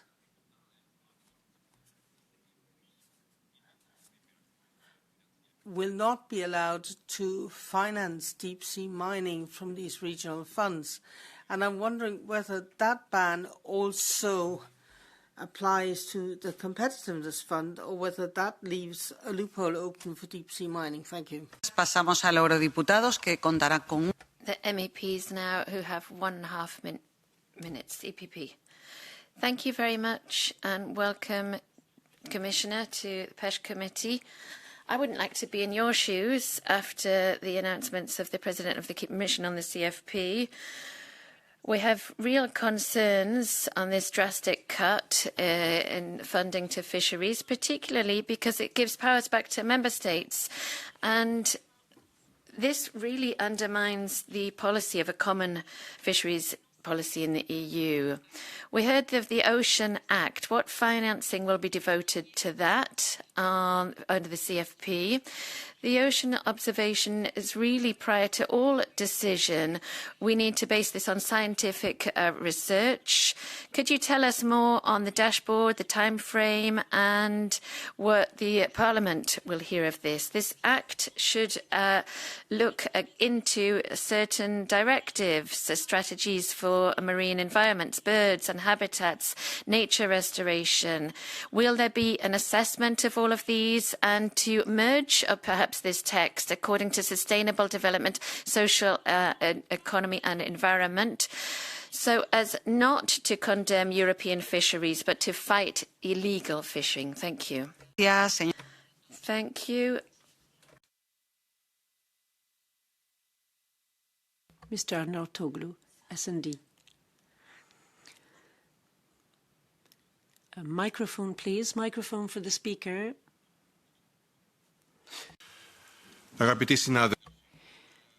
Colleagues and Mr. Kadis, over the last few years, we've said that the climate is changing, there's pressure on our seas, and you are now reducing funding. Well, you know the Greek expression that the grapevine was already crooked and now you've cut it down. I can see you smiling, so you recognize the Greek expression. I'll be going to the island of Chios.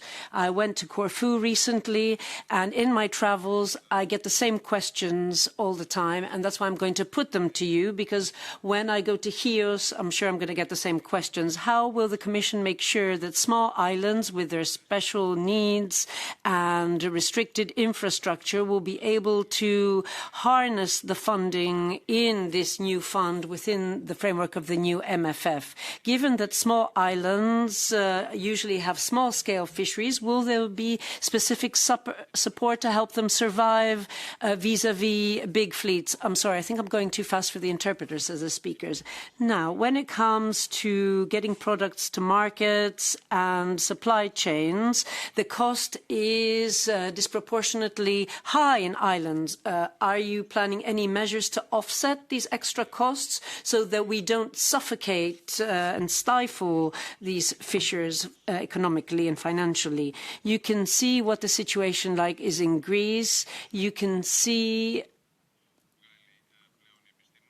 that the fishing population has reduced drastically in Greece, according to scientists, and we also have a lot less fishers on Greek islands. Are you going to look into Greek technology and digital tools to make sure that we don't lose the know-how that is passed on from one generation of fishers to the next? Thank you.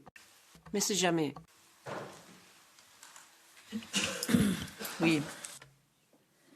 Thank you, Mr. Kadis, Chair. The Ocean Pact put forward by the Commission is just an effort to attack the sovereignty of our states. The CFP already took away the possibility of managing our resources in our territory with a huge fiasco of sharing the water's resources, which made it more difficult in the efforts to preserve the seas. Renationalising as part of this sharing of waters and the CFP is totally incoherent with what we know according to the budget that will be allotted. I just see one thing: your policy is not working and you've got your foot on the accelerator. Under the principle of shared management under the member states, this policy will be a disaster. It means we can't defend our own value chains, our food sovereignty, or our environment. And so what interests are you really defending? Because you're trying to make us believe that we can compete internationally, but this is absolutely false. Only nations can be credible actors on the global scene. He will defend our fish. He will defend the Azores, as we've heard, Sweden, Austria, the Baltic countries. Yourself, Mr. Kadis, I don't think so. Contrary to what you think, nations aren't the problem that will hamper progress of development and management of fisheries. The solution is this. It's not the problem. Mr. Smith. Dank u wel, mevrouw de voorzitter, commissaris Kadis.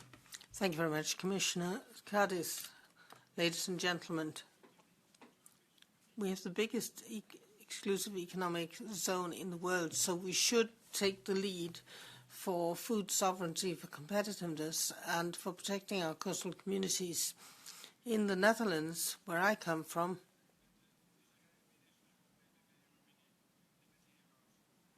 I think you came to visit us as well. I'd like to take up a number of points. We need to renew the fleet. The vessels need to be more efficient, fuel efficient, and decarbonized. And we shouldn't exclude the vessels under 24 meters. They're essential as well. So the MFF and the Pact need to support them. And secondly, investing in more selective gear is essential. Fishers are ready to use digital aid and AI-based products without knowing exactly what funding is available. We also have to recognize that there's less and less space available. We have a generation of energy at sea. We have protected areas, but the fishers must not be pushed aside. We must have measures to support fishing grounds. We should not have solar parks and wind parks at sea. We have these projects that we've seen offshore in the Netherlands, and we have more and more dolphins and whales being stranded. We need to look at this. And if we don't have more support, then it's just going to be empty words. Dear Commissioner, thank you for coming here to discuss something which is very important, and surely we agree that Europe's small-scale fishers are not the problem. They are part of the solution. Yet I must remind you of their important role, because the Ocean Pact does not offer a clear roadmap for how our small-scale fishers will survive the transition we are asking of them. There is minimal clarity on support, no concrete plan for training, market access, or assistance to replace their old and small vessels. On top of that, we see a proposal for a new fund. While welcoming new flexibilities, there is a 66% less amount than the current programme, and this brings me to a peril. How do we even give hope to our small-scale fishers who have already struggled to access bureaucratic funding, let alone now with 66% less of funding? And at the same time, destructive practices continue inside MPAs at the cost of small-scale artisanal fishers. Therefore, I look forward for the Ocean Act proposal, because we cannot build trust in ocean protection if we fail to enforce what's already agreed. Additionally, we see neighbouring countries that do not share our ambition and don't even enforce or control the rules that already apply. And without a just and accessible transition, we risk losing our people. And therefore, two questions: will the Ocean Act support small-scale fishers to training, fair subsidies or market access, and with what money? And will the European Union show its teeth in compliance committees of RFMOs to seek justice for our small-scale fishers who are facing injustices on a daily nature in the high seas? Thank you. Señor Millán Mon. Mr. Millán, thank you, Chair. Thank you, Commissioner. And also for coming to Galicia in July. You were lucky you travelled before the 16th of the presentation of the MFF. Your welcome would have been slightly different, I can tell you. This proposal is very disappointing. It lacks all political sense, and it waters down the visibility of the fund, making it a macro Euro fund, which doesn't have economic coherence either. It's a difficult time for fisheries. European regulation sets out duties, there's higher challenges, decarbonisation, reduction of fishing squats, growing costs, and what a surprise, you have cut 6 billion to just 2 billion, 22% reduction for agriculture, 15% for cohesion, but 67% for fisheries. What political sense does this make? How can you dare to do this? Who's behind it? This tale that other funds will also finance it, yes, but in competition with huge economic giants for decarbonisation, like the whole transport sector, the car sector. Do you think fisheries will be able to compete to get funds against that? Also, the CFC will stop being common because there'll be renationalisation, because it will be up to states to allocate the funds. But I'm also worried that you're ignoring regions under the Next Generation model. You're ignoring food security, and you're forgetting that fishing communities will be on the dole and very upset with European integration. That's a risk, as happened in the UK before Brexit. Withdraw it, it's not going anywhere. The figure is ridiculous. And by the way, what about PECH and the prohibition? We need a reform of this proposal. Thank you. Mr. Lupo. Signora Presidente. Thank you very much. Commissioner, colleagues, over the last few months, I've met the coastal communities in Sicily, in different parts of Sicily and Sardinia, Emilia-Romagna as well, and other communities in Campania in Italy. These coastal communities of fishers feel betrayed by the Commission's proposal to reduce funds to €2 billion within the framework of the new MFF. We really appreciate the work, the serious attitude and the commitment of Commissioner Kadis, but we also want President von der Leyen and the entire Commission to commit to this, because we want there to be consistency. We really need a genuine European fisheries policy. European citizens don't need 27 small national plans. They need one single all-encompassing EU fisheries policy, because fish cannot become a luxury food product. It has to be something that all European families can afford to buy and eat, in the same way as we have to make sure that fishers work in safe conditions. Thank you. Muchas gracias, señor comisario. Le agradezco su talante democrático. Thank you, and thank you for your democratic approach. Thank you for coming to Rosa and the EU Viva, which announces a macro contaminating project which would affect one of the most productive rivers in Europe. But there's very different behaviour to the government there, so I'll start with that. Secondly, I'd like to tell you very loudly and clearly that the measures put forward by the EU since my fishing nation, Galicia, joined can be summed up in just a few words: reduction of quotas, vetoes, reconversion, de-rigging of ships, and ruins. And it's not me saying that, but the statistics said from 2025 to 2025, we've gone from over 2 million fishing vessels less due to Brussels decisions. We've got regionals supporting Brussels decisions, which are not supporting small-scale and coastal fisheries. Fewer vessels, older vessels. We have the oldest fleet in Europe. Average age of 38 years. So you're saying that we should update our fleet and not build more ships, but we've got an issue there because we've got fewer and older vessels. And lastly, you're talking about compensation, but fishers want to fish. They want to go out and catch fish. They don't want compensation. They don't want limitations. They don't want the vessels to be taken apart. Are you going to make Galicia, which is a highly dependent fishing area, are you going to continue this process by which fisheries are taken apart? It's an absolute joke. With 6 billion, we had all of these vessels being decommissioned already. Now it makes no sense. So withdraw this proposal. From the fishing nation that I come from, this is what we're requesting. Thank you, Mr. Flanagan. Thanks for coming here, Commissioner. In President von der Leyen's speech on the Ocean Pact at the UNOC in June, she talked about working with Member States to ensure fair and transparent process on the access to fish catch.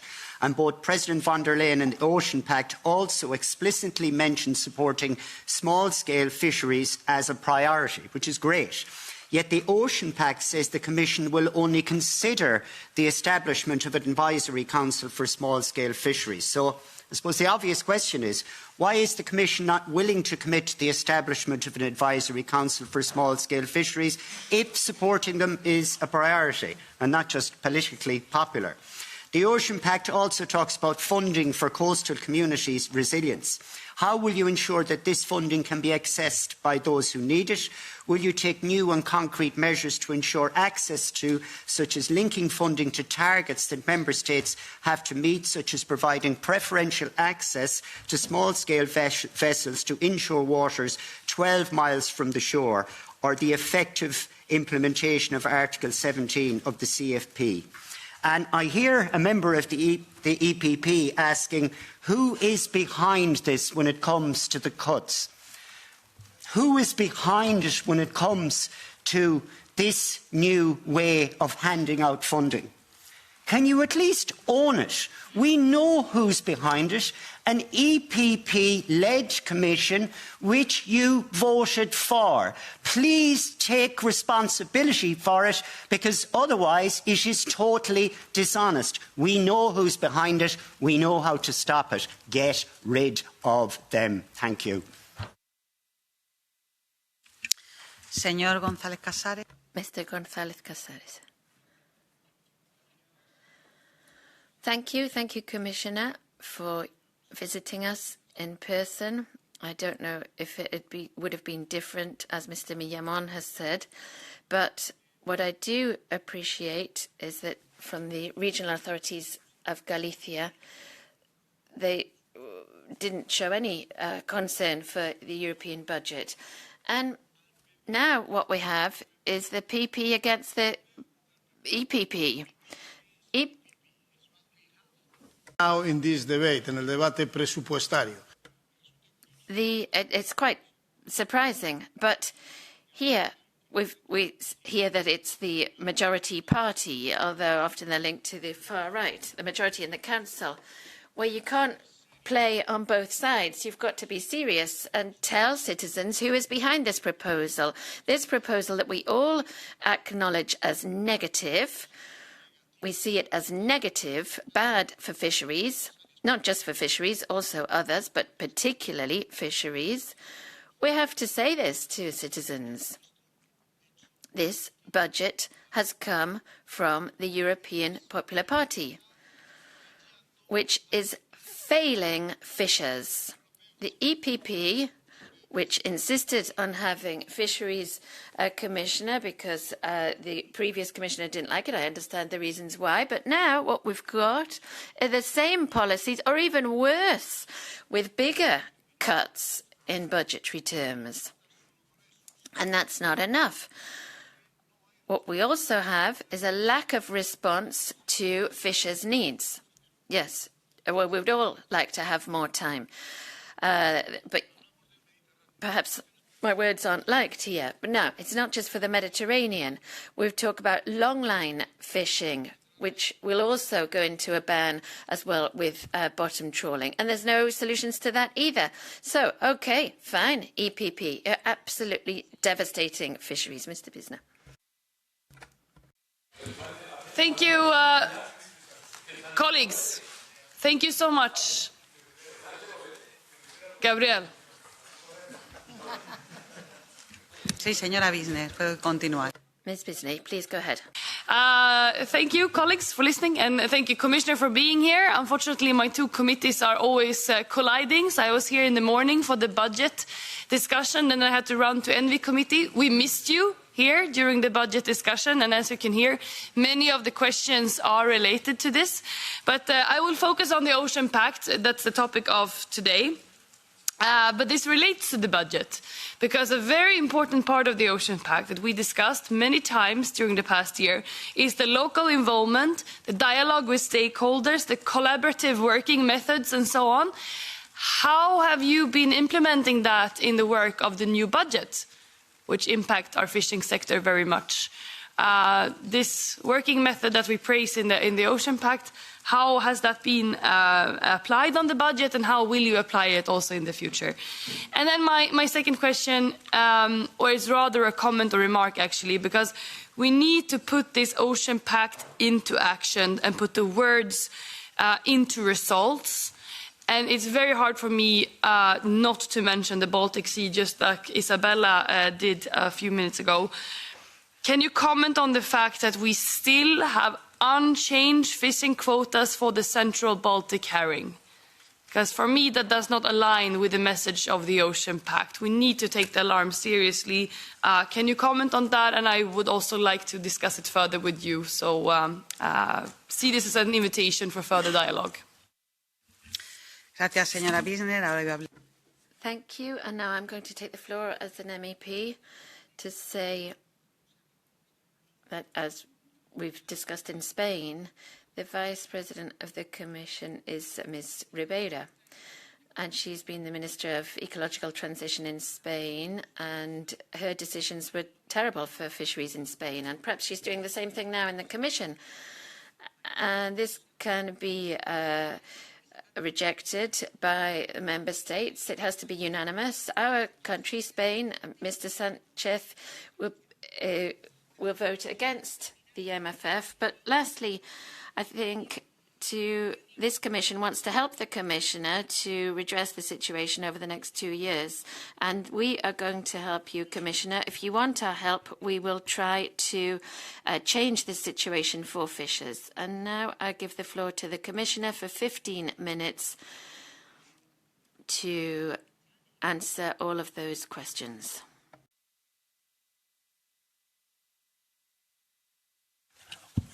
No.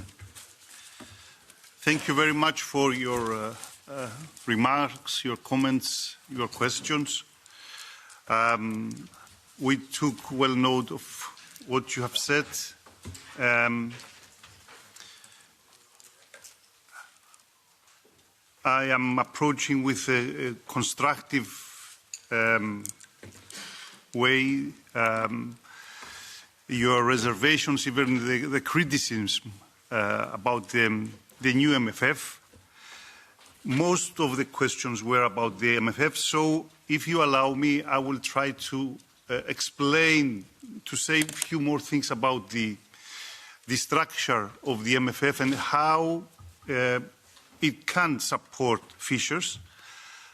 I want to be honest with you. I mean, I would be more happy if the 2 million were, this amount was larger. Okay, but the same applies to all the commissioners. And the budget is there, the pool is one. So I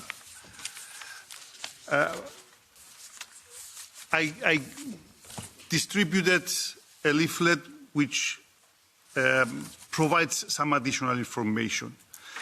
Just to explain a little bit the philosophy behind the new budget. The new architecture of the MFF brings together all policies within a single strategic framework. But the specificities of each policy are addressed through separate auxiliary legislative proposals. And there is one such proposal for the fisheries and aquaculture sector. You know, we had dozens of different funding programs. There was overlapping. Some of the programs were even conflicting. We needed to address the situation and to make improvement. So, I repeat that having a separate auxiliary legislative proposal is applied also to the Fisheries and Ocean Policy, with a dedicated proposal that outlines the conditions for implementing the Union's support to CFP, the European Ocean Pact, and the Maritime and Aquaculture Policy. So, the proposal recognises fully the need for continuity of the implementation of the CFP, while emphasising the emerging need to support the implementation of the European Ocean Pact. In addition, compared to the current rules, the proposal includes more inbuilt flexibility to Member States for the deployment of funding. So we are moving from eligibility-based model, which is a very bureaucratic model, to the one based on the needs and performances. So we measure, instead of measuring the procedures in order to get the funding, we're focusing on the result. And the Commission has initiated dialogues with the co-legislators. The PECH Committee has a crucial role to play in analysing and discussing the sectoral proposal that is encompassing the NRP plans that I just mentioned. And what I can assure you is that, I mean, this reflection and these reactions from the PECH Committee will be conveyed also to the College. So, then,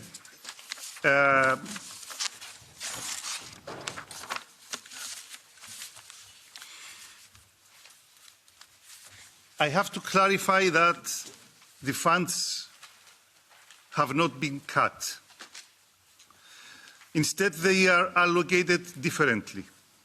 The new model reflects a shift towards a less fragmented and more flexible, performance-oriented framework rather than an actual reduction. So we have previously what we had. We had, and now we have a fixed allocation totaling 6.1 billion for the period from 2021 to 2027 for shared direct and indirect management. And what we have with the new proposal. The new proposal sets a minimum baseline, a ring-fenced amount of 2 billion euro, which is specifically earmarked to support certain elements of the common fisheries policy in shared management.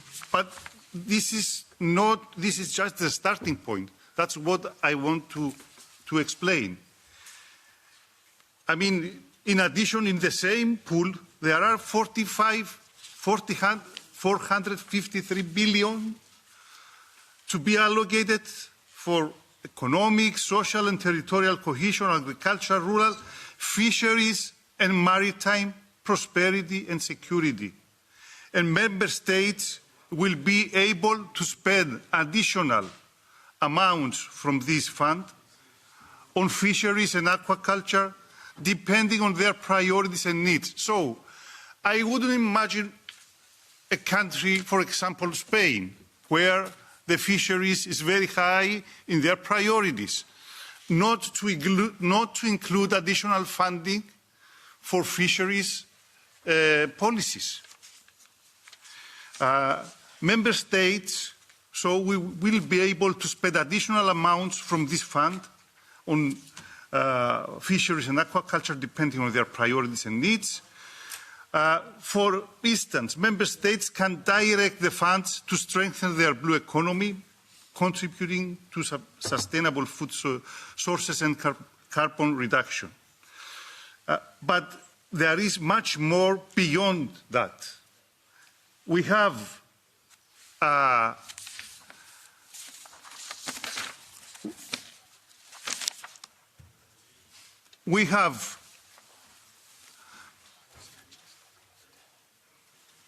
under the European Competitiveness Fund, which is 451 billion,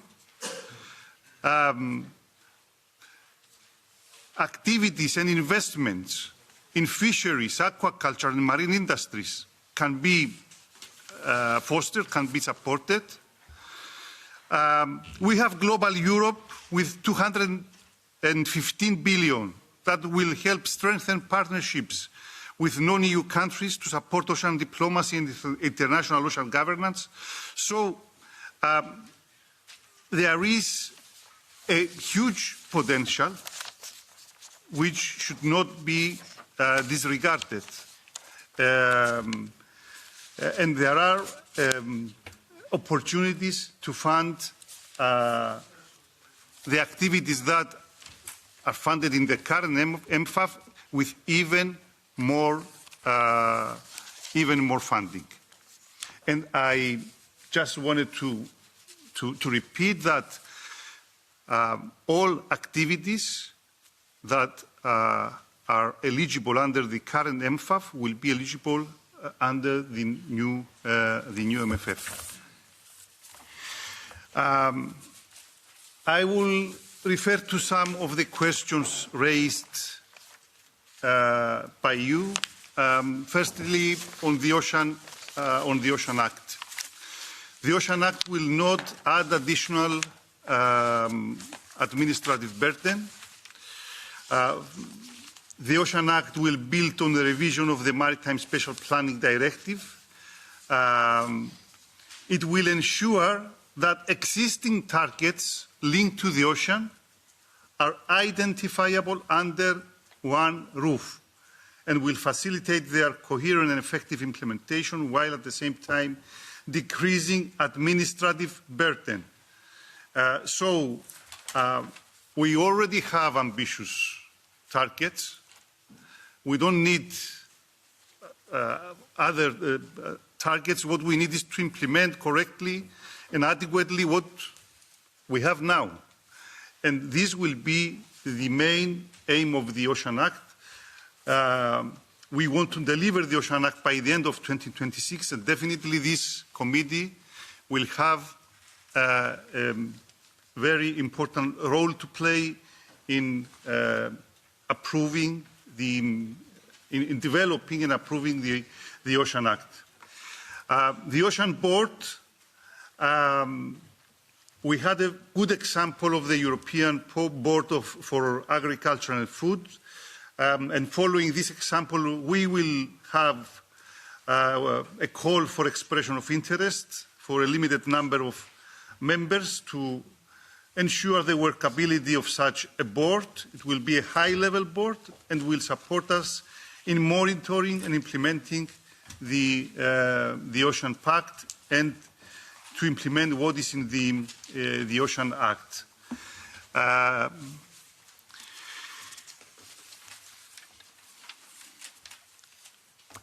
Mr. Mato, we will take into consideration while evaluating the CFP, we will definitely take into consideration the positions expressed by the Parliament.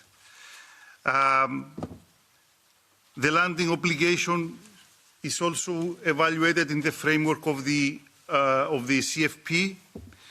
I repeated many times that we don't want to add administrative burden, but we want to address the discard of large quantities of fish in the sea. So if we are able to find alternative ways to reduce this waste of resources and this negative impact on the marine life, we are ready to examine. Actually, there was a study on the landing obligation. It revealed that it has not been implemented in all across Europe in the same way.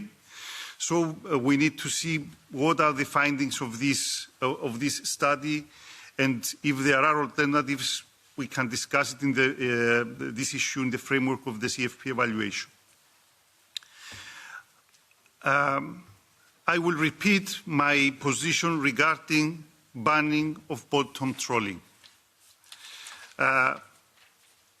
in marine protected areas. I'm not in favor of one size fits all.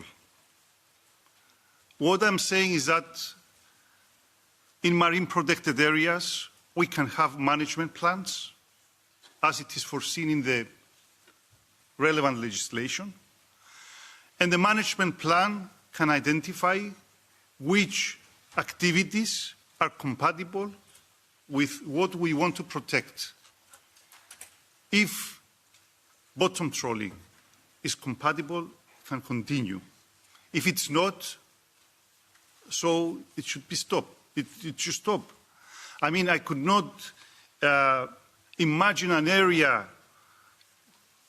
Natura 2000 area, which is protected because the seabed is of high value, is vulnerable, and we need to protect it. I could not imagine such an area with a management plan that would allow bottom trawling. But again, one size does not fit all, and we need to have this in mind. This is my position.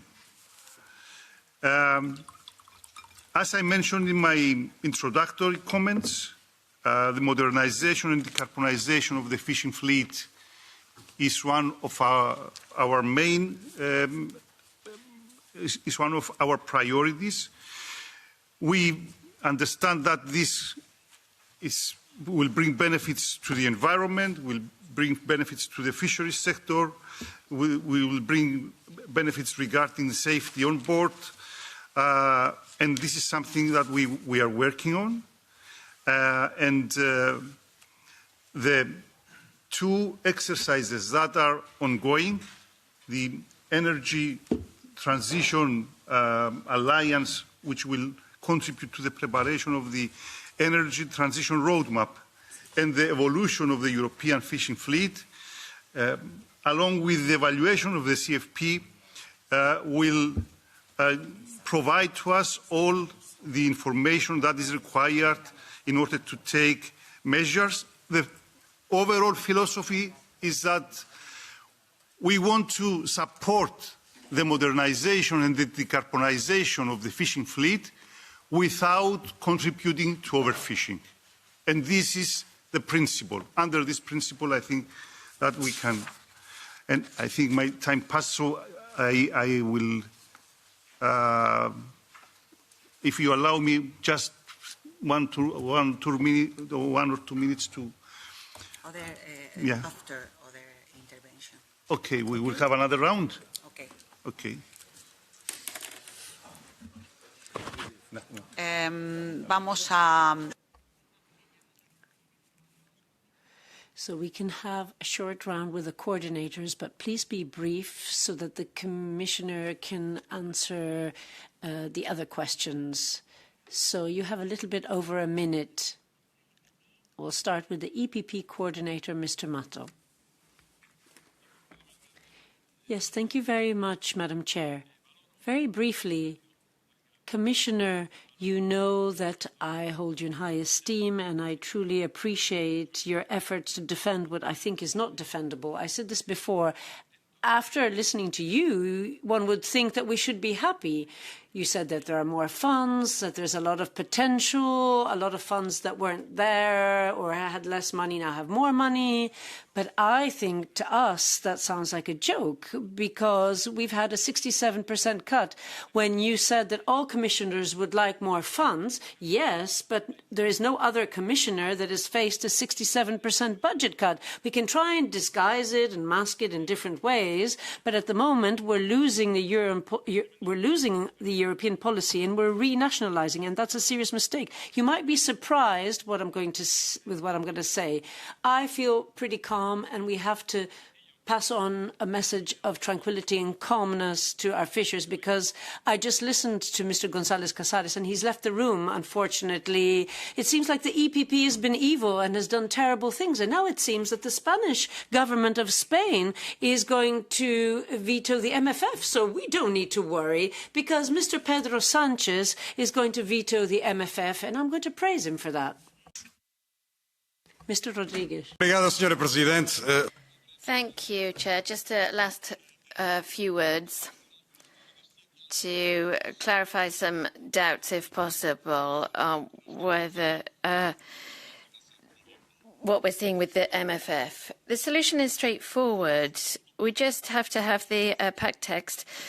Without this,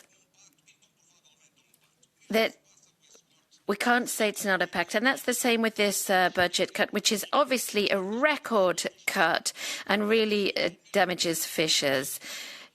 Even with all the capacities, the political means, we can't transform a bad proposal into a good solution for fishers. What the European Commission is doing is shrug its shoulders and pass on responsibilities to others, to the member states. And we can all see that. And just to respond to my colleague, as the text stands, how can we say that this is the debate between the EPP with Ribeira and Spain? And we also agree that this is a poor debate. Thank you. Mr. Djepeven.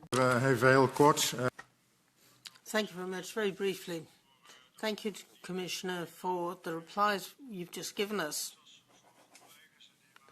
As other colleagues have been saying, how can you defend something that is indefensible?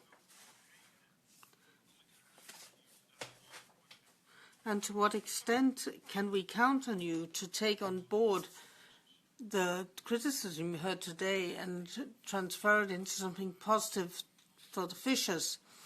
I'm getting more and more worried when I hear you trying to reply to these criticisms.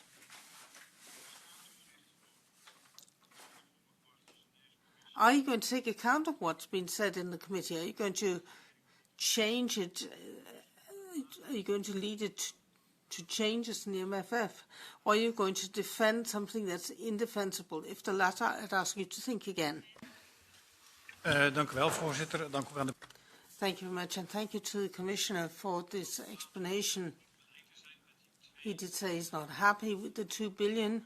He would have liked to see more, but the fact is that this is a proposal from the College as a whole, from the whole of the Commission, so that you must have signed your name to this proposal.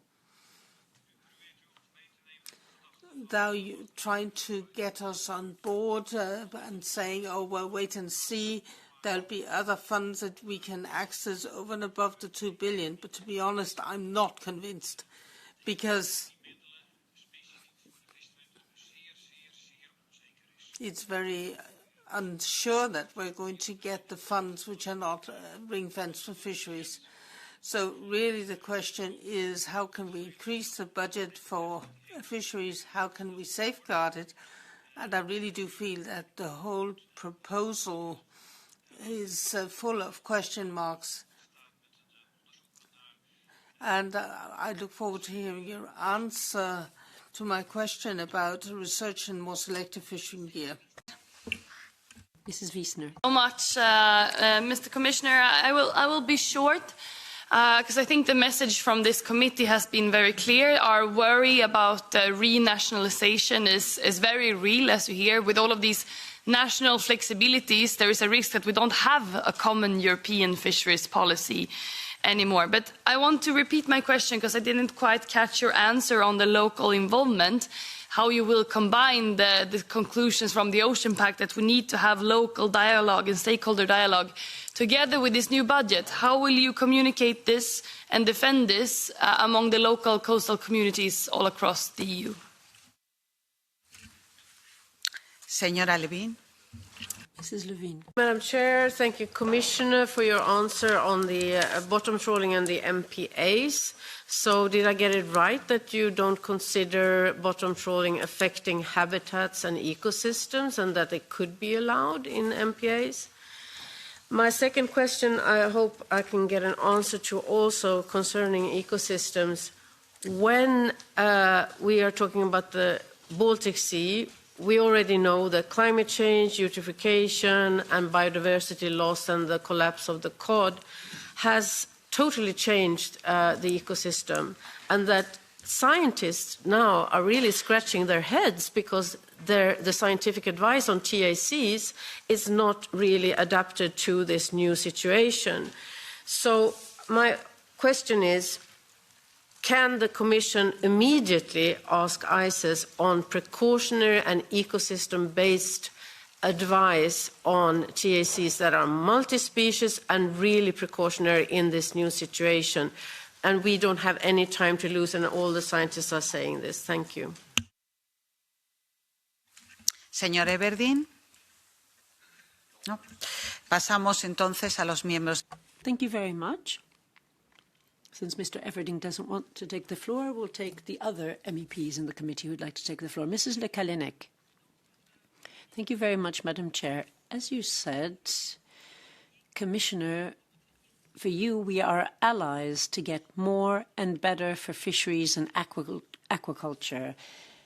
I hear your answers when it comes to the fact that we could also tap into the Global Fund, the Competitiveness Funds, and the Fund for Member States. But what I'm worried about is that this is said of all sectors, including industry, agriculture, trade, crafts, and that means that each sector is going to fight hard to get as much as possible. So who's going to decide at the end of the day whether we're going to help industry more or agriculture more or fisheries? We're all going to focus on the same funds. And what kind of clout will fisheries have? That is the million-dollar question. So we're going to support you to make sure that fisheries will be under heading 3, under heading 2, heading 1, and be at the forefront of those headings. Thank you. Thank you. Mr. Flanagan. Thanks for coming in here today and explaining your position. It's not a particularly easy thing to do, but it's all part of democratic accountability. And there was a really, really important question asked here today with regard to these new plans and the cut in funding. And I think people need an answer to it. Who's behind this? Because as far as I can see, it's as a result of a democratic process where we elected a commission. Some of us voted for it, some of us voted against us. But I think the people who are listening to this committee need to know an answer to this question. It is a good question by the EPP member, and maybe she'd like an answer too. Who's behind this? Señor Smith. Mr. Smith. President daar. Commissaris, om terug te komen op de eerdere vraag. Commissioners, come back to earlier questions.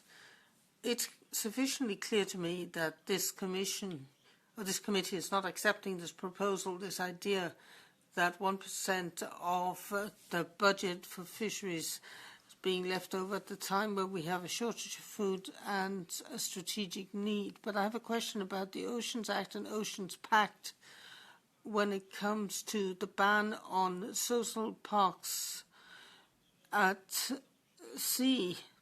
We have bits of these parks which are polluting Dutch beaches. So if you're talking about pollution, we think you should say something about sun parks at sea in order to, solar parks at sea in order to protect the oceans. We're all in favour of solar panels, but we've got to learn from our mistakes. And at the moment, there are a lot of bits of these on the beaches. Oui, merci, Mrs. Jamet. Thank you very much, Madam Chair. Commissioner, I've heard people say that we need to do more, but with less. I think we need a paradigm shift. We need more money and less rules. In other words, more freedom. That's my first point. The second point is on the renationalization of fisheries policy. This position makes sense, I think. We're regionalizing, renationalizing. We need a common sense policy, a policy that is closer to our regions and our interests. And the last point is, if we can get everyone to agree, and if we want to be clear, if we look at the motion of confidence for the whole Commission yourself, we will be tabling a new motion for censure of no confidence at the next session, and I hope you'll agree with that. Yeah. Now, Mr. Milan Mon, last week the Galician Parliament unanimously adopted the rejection of the MF, and the Galician government has repeatedly said it is against the specific fisheries budget cut. Last Friday, we had the fisheries minister of the regional government speak very clearly about this. Now, you're talking about the potential of the other funds, but put this down in writing. It's not just about the potential. Please make sure that this is binding, that it's reflected in the regulation, and that there'll be a certain percentage, 5%, 10%, 1 billion, 2 billion, in these specific funds, the Competitiveness Fund, the Global Europe, the European Facility. Please put specific figures. Don't talk about potential, because when you use the word potential, there'll just be a fight. We'll be fighting over this with other sectors. If in the other sectors you have 20% cuts, why are you giving us a budget cut of 67%? So then when we have to fight, are we going to be on an equal footing with the other sectors? Please guarantee a certain minimum amount in the other funds, because everything else is just blah, blah, blah.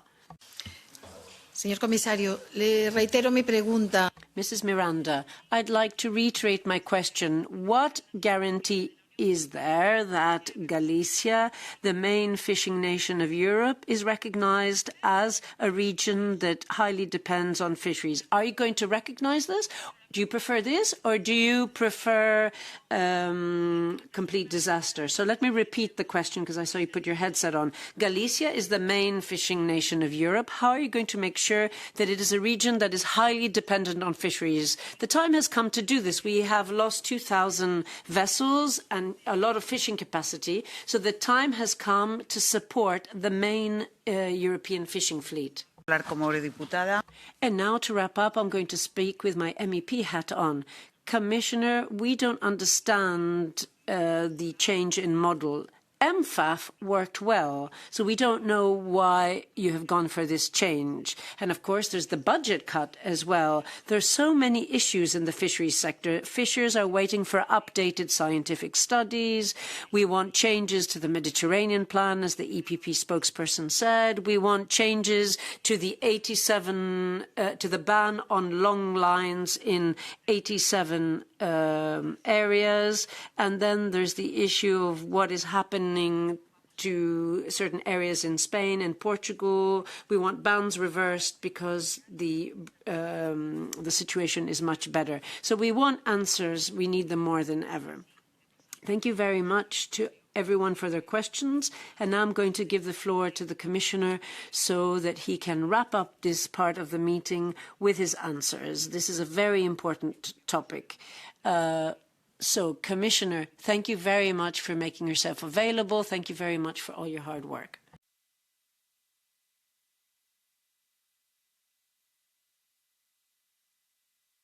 I also thank you for your questions and for your remarks.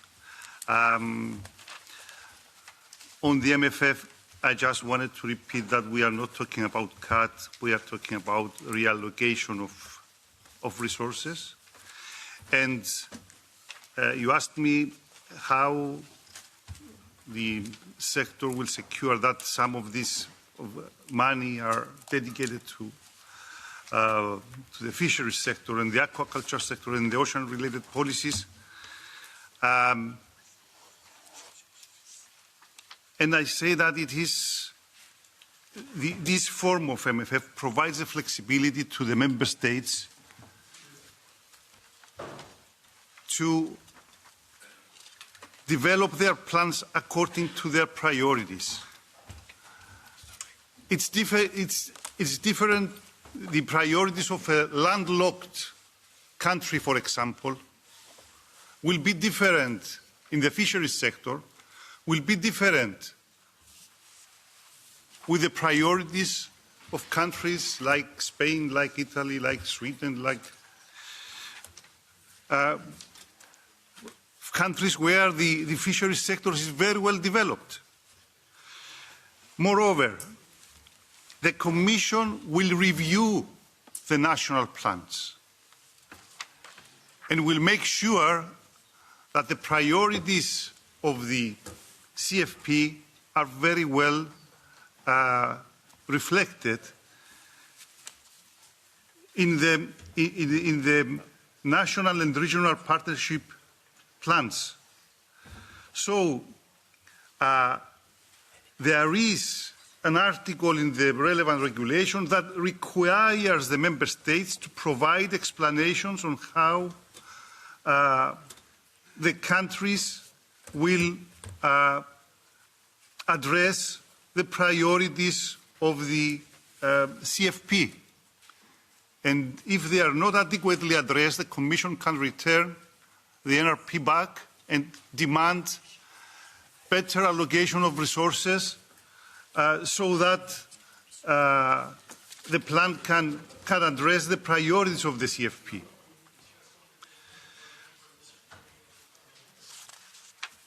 But in any way, you know that, you know me well, I fully respect the democratic procedures. I will convey the messages to the college, but also it is up to your powers to modify what is in the table. I feel that it is a good basis to start negotiations. It is a good basis, and let's work. I mean, the approval of the proposal by the college is the start of the way we have ahead of us. So there are much more steps to be done. Let's discuss and let's try to improve what is on the table. Some of the other remarks about local involvement in the regulation, which will concern the auxiliary, our portfolio. We will make sure that there are provisions for the local involvement. So we will make sure that the local involvement is reflected in the regulation. Actually, this is something that we want very much. As I mentioned several times, now we are looking into successful cases where local stakeholders with the sector collaborated effectively for the delineation and the management of marine protected areas. And this is a very good example on bringing together different stakeholders from the local communities in order to achieve good results. This will be reflected in the relevant regulation for the next MFF.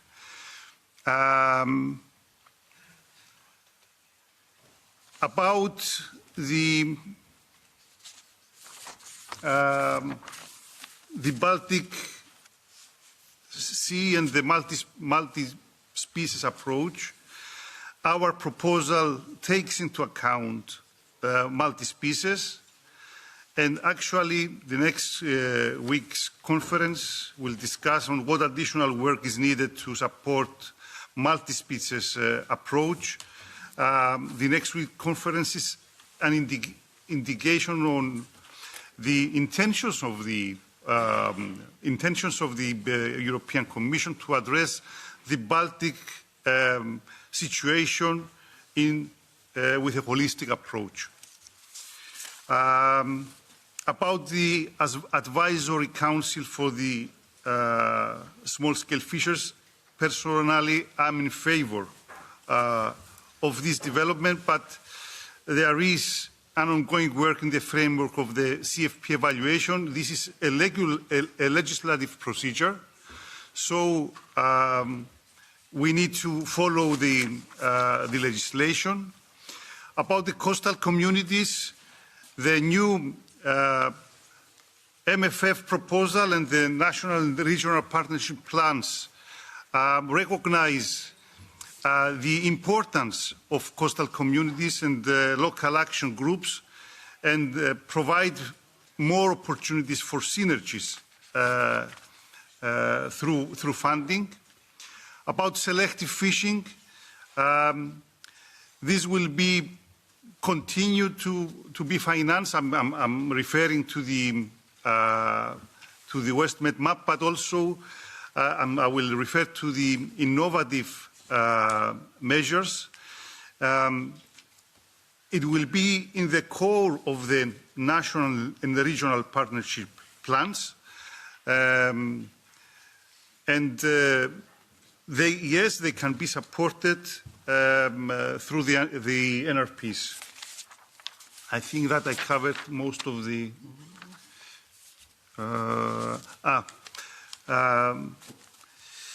we have the question about the small islands and access to funding. Let me just tell you that in the framework of the Ocean Pact, a strategy for the islands, and especially the small islands, will be developed, which will include specific measures with the respective funding to support these measures.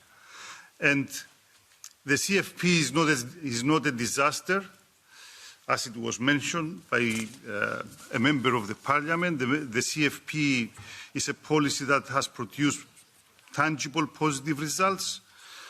Back in 2010, before the revision of the CFP policy, the number of fish stocks that were fished at sustainable levels was only 9. Now we have more than 60 fish stocks that are fished in sustainable levels, and we are seeing positive results in many parts of Europe. I have commented the fleet renewal and how it will be addressed in the next MFF. The more selective years. In certain cases, the less number of vessels is not because of the policies of the European Union, it's because there is no fish. If there is less fish, you cannot have a bigger number of, a larger number of vessels. So we should look at our model and to balance the number of the fishing fleet with the available fish. So I think that these were more or less the comment on your questions. I'm looking forward to continuing this discussion. And as I mentioned about the MFF, which was central in today's meeting, I will convey the messages to the college, but you can also contribute towards improving this proposal. The proposal is just the beginning of a long way of negotiations. Let's start with an open mind, and I think that we will find at the end the best possible solution. Thank you. Thank you very much, Mr. Commissioner, for your replies. Just from a technical level, I suggest that certain answers which were not answered will be answered in writing then, if you agree. With pleasure.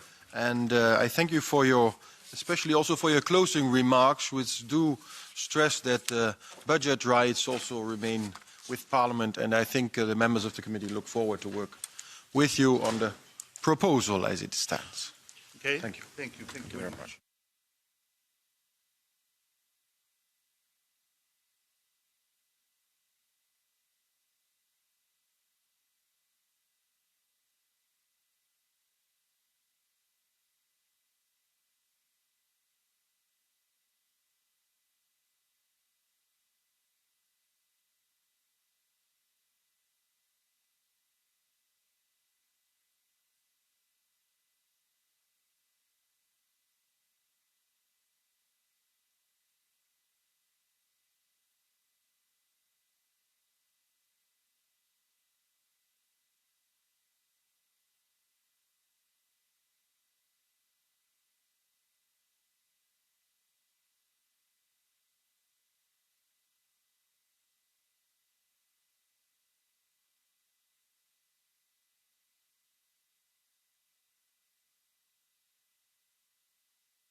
Thank you very much, colleagues. If I may invite you to return back to your seats.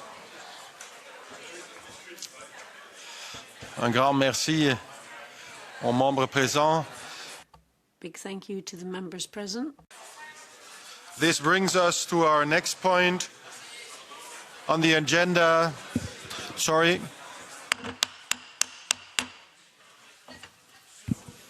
Thank you. Then we come to our next point on the agenda. The EU-Iceland Memorandum of Understanding on Enhancing Cooperation on Fisheries and Ocean Affairs. On the 15th of July of this year, Commissioner Kadis signed a Memorandum of Understanding with the Icelandic Minister of Industry, Hanna-Katrín Friðriksson. The motion of understanding foresees a framework to promote a coordinated approach to fisheries and ocean affairs. It covers, amongst others, cooperation on sustainable fisheries, Arctic matters, marine biodiversity and aquaculture. The Memorandum of Understanding also introduces a yearly high-level dialogue on these questions between Iceland and the European Union. I now welcome the Commission representative, Ms. Eva Caballera Fernandez, Head of Unit in DG Mare, and invite her to present a Memorandum of Understanding. Ms. Caballera Fernandez, you've got the floor for approximately 5 minutes, but you shouldn't rush. No, thank you, Chair, and also thank you for pronouncing my name correctly. It's unusual, and I acknowledge the challenges there. Also for introducing the MOU. You probably have seen it. The MOU is published online, so I hope you had the chance to read it. As you know, an MOU is a non-binding instrument, and it's been signed by the Commissioner on behalf of the Union after endorsement by the Council.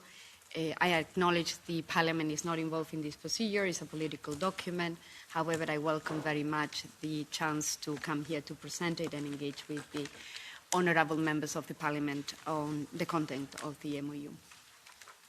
As you know, fisheries is an important part of the relation with Iceland, but it's also maritime and ocean matters. So the focus of the MOU is not fisheries, it's rather the environmental pillar. This environmental pillar has also been developed in the framework agreement that we have with Iceland from 1993.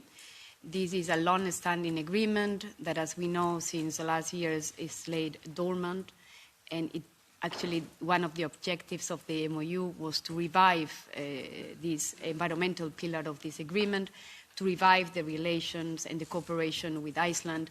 Not because we are not currently cooperating, we are in many different fora, but we thought it would be important to enhance the bilateral aspect of those relations, and hence the MOU. Of course, this is also one of the first deliverables of the Ocean Pact in its international pillar. I think the objective there is to strengthen Europe's ocean diplomacy at a time of growing geopolitical and environmental pressures in the Northeast Atlantic and the Arctic, so you should also look at the MOU as part of the objectives of the Ocean Pact, and so it's referred in the press release that accompanied the signature back in June. While is a non-binding instrument, as I mentioned, it provides a solid framework for enhanced cooperation in areas of common interest. I mean, it's clearly from its headings, but you could see that there is elements on fisheries management, but also scientific research, data exchange, biodiversity, Arctic matters, aquaculture, energy transition, cooperation in international fora. As mentioned as well, many of these engagements are well established. For instance, we actively cooperate in the Arctic Council, the Arctic Circle assemblies, or through Horizon Europe projects, the Blue Food Coalition, food security being also an important part of cooperation with Iceland. But we hope this MOU will give our cooperation, in particular bilateral cooperation, more structure, more visibility, and will keep the door open for additional areas. So it's meant to be a dynamic instrument, a dynamic basis. As you've also mentioned, it will establish a high-level dialogue, and we've known that these are important diplomatic tools for engagement at high level. The first meeting under this MOU will take place in the spring next year, and will offer a chance to review progress and keep the partnership dynamic and forward-looking. Of course, the European Parliament will be fully informed of all developments under this memorandum. We know, of course, that the MOU should not be taken in isolation. I mean, cooperation with Iceland takes place in many different fora, in many different aspects. We also know that the engagement takes place also at different levels, and even the MEPs are involved in discussions with the Faroese and Icelandic counterparts, as showcased by the 15th EU-West Nordic Interparliamentary meeting last September, which we also welcome. I think it's important to keep this cooperation going. And for us, Iceland is an important partner, not only, as I mentioned, for the environmental pillar, as you know, also in fisheries, where we are also cooperating in the coastal states negotiations. I think currently they are taking place in Clonakilty, to advance on sharing arrangements for pelagic stocks in the Northeast Atlantic. And I know this is an issue that has been raised in this Parliament many times as an important area where the Commission should deliver, the Union should deliver and show leadership. So in that forum, the EU is also closely cooperating with Iceland to advance sustainability in these stocks. And with that, I finish my intervention. I know that I'm the last between you and lunch, so I don't want to keep it too long. So I hope it was still useful. Thank you. Thank you very much, Madam Caballero Fernandez. I now give the floor to the members present who wish to comment or to ask questions. Madame Le Callennec. Thank you. Thank you for the presentation. Since 2015, the EU, the UK, the Faroe Islands, Norway, Iceland and Greenland, which fish in the Northeast Atlantic, have not managed to come to an overall agreement on quotas, which is clearly leading to overfishing of pelagic species in the region. The European Commissioner and the Icelandic Minister for Industry have signed a protocol, an MOU, on the 15th of July on sustainable fisheries, on scientific research, on conservation of the marine environment, energy transition of the fisheries and aquaculture sectors. And so we can only welcome that because Iceland exports almost 14% of its fish to France. But we must be vigilant on the specific implementation of this MOU. It's not binding, as we've heard. Brexit has made us very prudent, or even sceptical on the effectiveness of agreements that are signed with third countries. Just one question. Does this agreement come out of financial aid? Is there any exemption on customs duties to access the European single market? We saw recently with Norway, and that's something that we regretted at the time.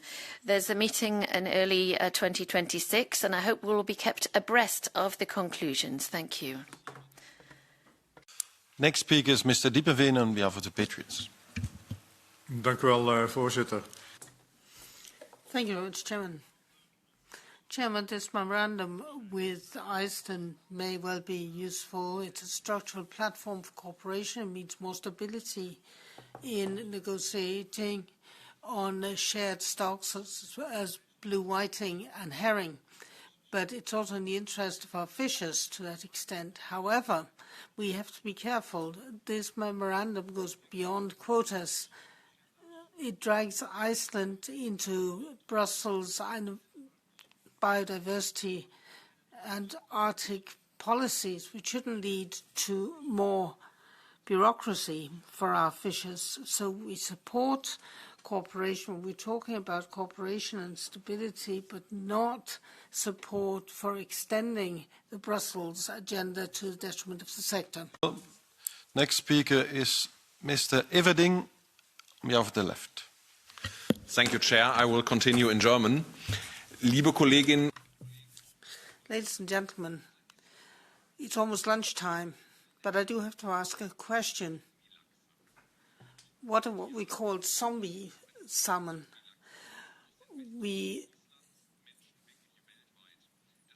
Some years ago, we had these pictures of a zombie salmon from the Iceland fjords, which horrified people. You had bits of flesh hanging off, and this fish was being eaten alive as it was swimming across the seas. This was an escapee from aquaculture, and that's the kind of thing you get when you have these fish which are kept in small areas, and this to the profit of the fishers and to satisfy the thirst for fish. And now we're talking about agreements for Iceland for sustainable aquaculture, but how sustainable can it be? And we shouldn't use the label of sustainable to fool the consumer. Having said that, what I also miss in this memorandum is any commitment to protecting whales. Whales are mentioned once, and the ones it is mentioned is just that we talk about sustainable exploitation of these animals. But how can we continue to slaughter these animals? It's nothing to do with animal welfare. It's nothing to do with sustainability. It's got to end. Next speaker is Mr. Flanagan of the left.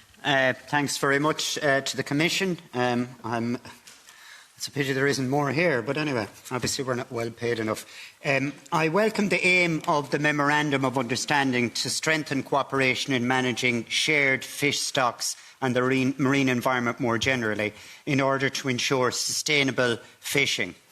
However, it's not clear whether this could lead to granting Iceland access to EU waters, and if it does, this would send a dangerous message, as it would reward the setting of unilateral quotas above scientific evidence and the subsequent overfishing, which is damaging fish stocks. For example, the most recent ICES benchmark report has confirmed that the spawning stock biomass of northeast Atlantic mackerel is continuing to fall and is projected to fall below the B limb within 2 to 3 years if excessive catches continue. One of the reasons for the decline is that third countries like Iceland are continuing to set unilateral quotas well above the ICES advice. There is widespread opposition in fishing communities to give Iceland access to EU's waters, particularly in Irish fishing communities. And I hear you've been talking about this in Clonakilty, so no doubt, I hope you've heard that. They are calling for the EU to focus instead on market access leverage to influence better management of shared stocks by Norway, the UK, Faroes and Iceland. So the question is, will the Memorandum of Understanding lead to access to waters for Iceland's fishing fleet? And I'll say it again, it's a pity there aren't more here to discuss this, because that's what we get paid to do. Thank you, Mr. Flanagan. Then I'll speak myself, not as a chair, but as a mere member of this committee. Last week I chaired a delegation of this committee to Greenland. So unlike some other members, I can absolutely welcome this Memorandum of Understanding, but also stress the importance of fisheries agreements, which are the exclusive competence of the Union, with third countries such as Iceland, although I know Greenland is strictly an OCT within the Kingdom of Denmark, of course, with this special status. But in this era of geopolitics and the importance of cooperation, I have a few questions, especially because of we don't have only a fisheries agreement, but an Arctic strategy as well as a European Union. What's your forecast for 2026, and how is the outlook to maybe awaken the fisheries agreement, which has been dormant from its slumber? How does the Commission see this? We oversaw the implementation of the Greenlandic European Sustainable Fisheries Partnership Agreement, but of course in the Arctic region Iceland is a strategic partner as well. I'm looking forward to more detailed remarks, and like Ms. Kalinek, I'd like to be kept updated approaching 2026 on these developments. Thank you very much. Ms. Caballera Fernandez, I now give you the floor to address the questions and comments raised by members approximately 5 minutes, but you can take your time. I think lunch is not served before 12, so thank you very much. Yes, I will do that, although I cannot help to speak fast, and I apologize to the interpreters beforehand. I think that's something that Spaniards certainly struggle with. Maybe just to clarify what this, I started with what this agreement was. I think I'm going to go now to what this agreement arrangement is not. So this is not an arrangement on fisheries. So it doesn't cover fisheries, it doesn't cover access, it doesn't cover quotas, it does not. The focus of the arrangement is the environmental pillar, and the objective is to revive discussions under the umbrella of, for us, the Ocean Pact, but also existing international agreements, including the International Whaling Convention, to promote cooperation with Iceland to advance on a sustainable agenda. Of course, it doesn't, maybe it's not too specific on the whaling. We know the difficulties that we have. We know that Iceland has expressed or have made a formal objection on the moratorium for the hunting of whales. We know that this is a standing issue, although today no hunting of whales is taking place, even though licenses have been effectively granted. This is something, of course, not dealt directly with MARE, and I understand this is also discussed in other committees in this Parliament, but just to flag that certainly the Commission position on this moratorium is very solid. We continue to promote it, we continue to engage with Iceland, and what we want this MOU to be is certainly a useful platform to advance that ambitious agenda on the EU side or international side with Iceland as well. So I think in that sense the MOU could be helpful towards that. What this MOU is also not a trade agreement. It doesn't give any concessions. It doesn't entail any financial commitments. As you know, we did have a bilateral or additional protocol with Norway. It also was an additional protocol with Iceland as well, so with both countries linked to the EIA discussion, also on the financial mechanism that this House has consented on, and hence the Council has actually adopted recently, covering the span of 2021 to 2028. So these are limited, are not an FTA per se, not a free trade agreement, but gives concession on fisheries in that context, and I think it's completely linked to the discussions here. So the focus, as I said, is environmental. Of course, we do not delink this from the overall relation. Of course, we want to establish a better enhanced cooperation, not only on the environment, also in fisheries, where we cooperate in the coastal states. And I think cooperation there, of course, is very challenging, but certainly Iceland has been always very open to discussions, and we appreciate that. I think we are approaching crunch time, and Mr. Flanagan has mentioned it. Of course, the situation on the mackerel is really worrisome, downward trend. The benchmark is signaling that the stock is going below Bilim, indeed. And we will hope that in the next week, so perhaps even in Clonakilty today, we will come to some good resolution, if not a path for reaching a deal. That being said, I think, and you mentioned it, of course, as well, it would be important to revive the bilateral relation with Iceland. The last time we had a bilateral agreement with Iceland was on fisheries, was in 2008. And hence, we've been working on the basis of Council mandates to promote that engagement, those discussions, and eventually benefit the sector. And someone mentioned, of course, the sector is very important here. This agreement should not add any administrative burden to the sector. It should also facilitate that the sector benefits from additional fishing opportunities.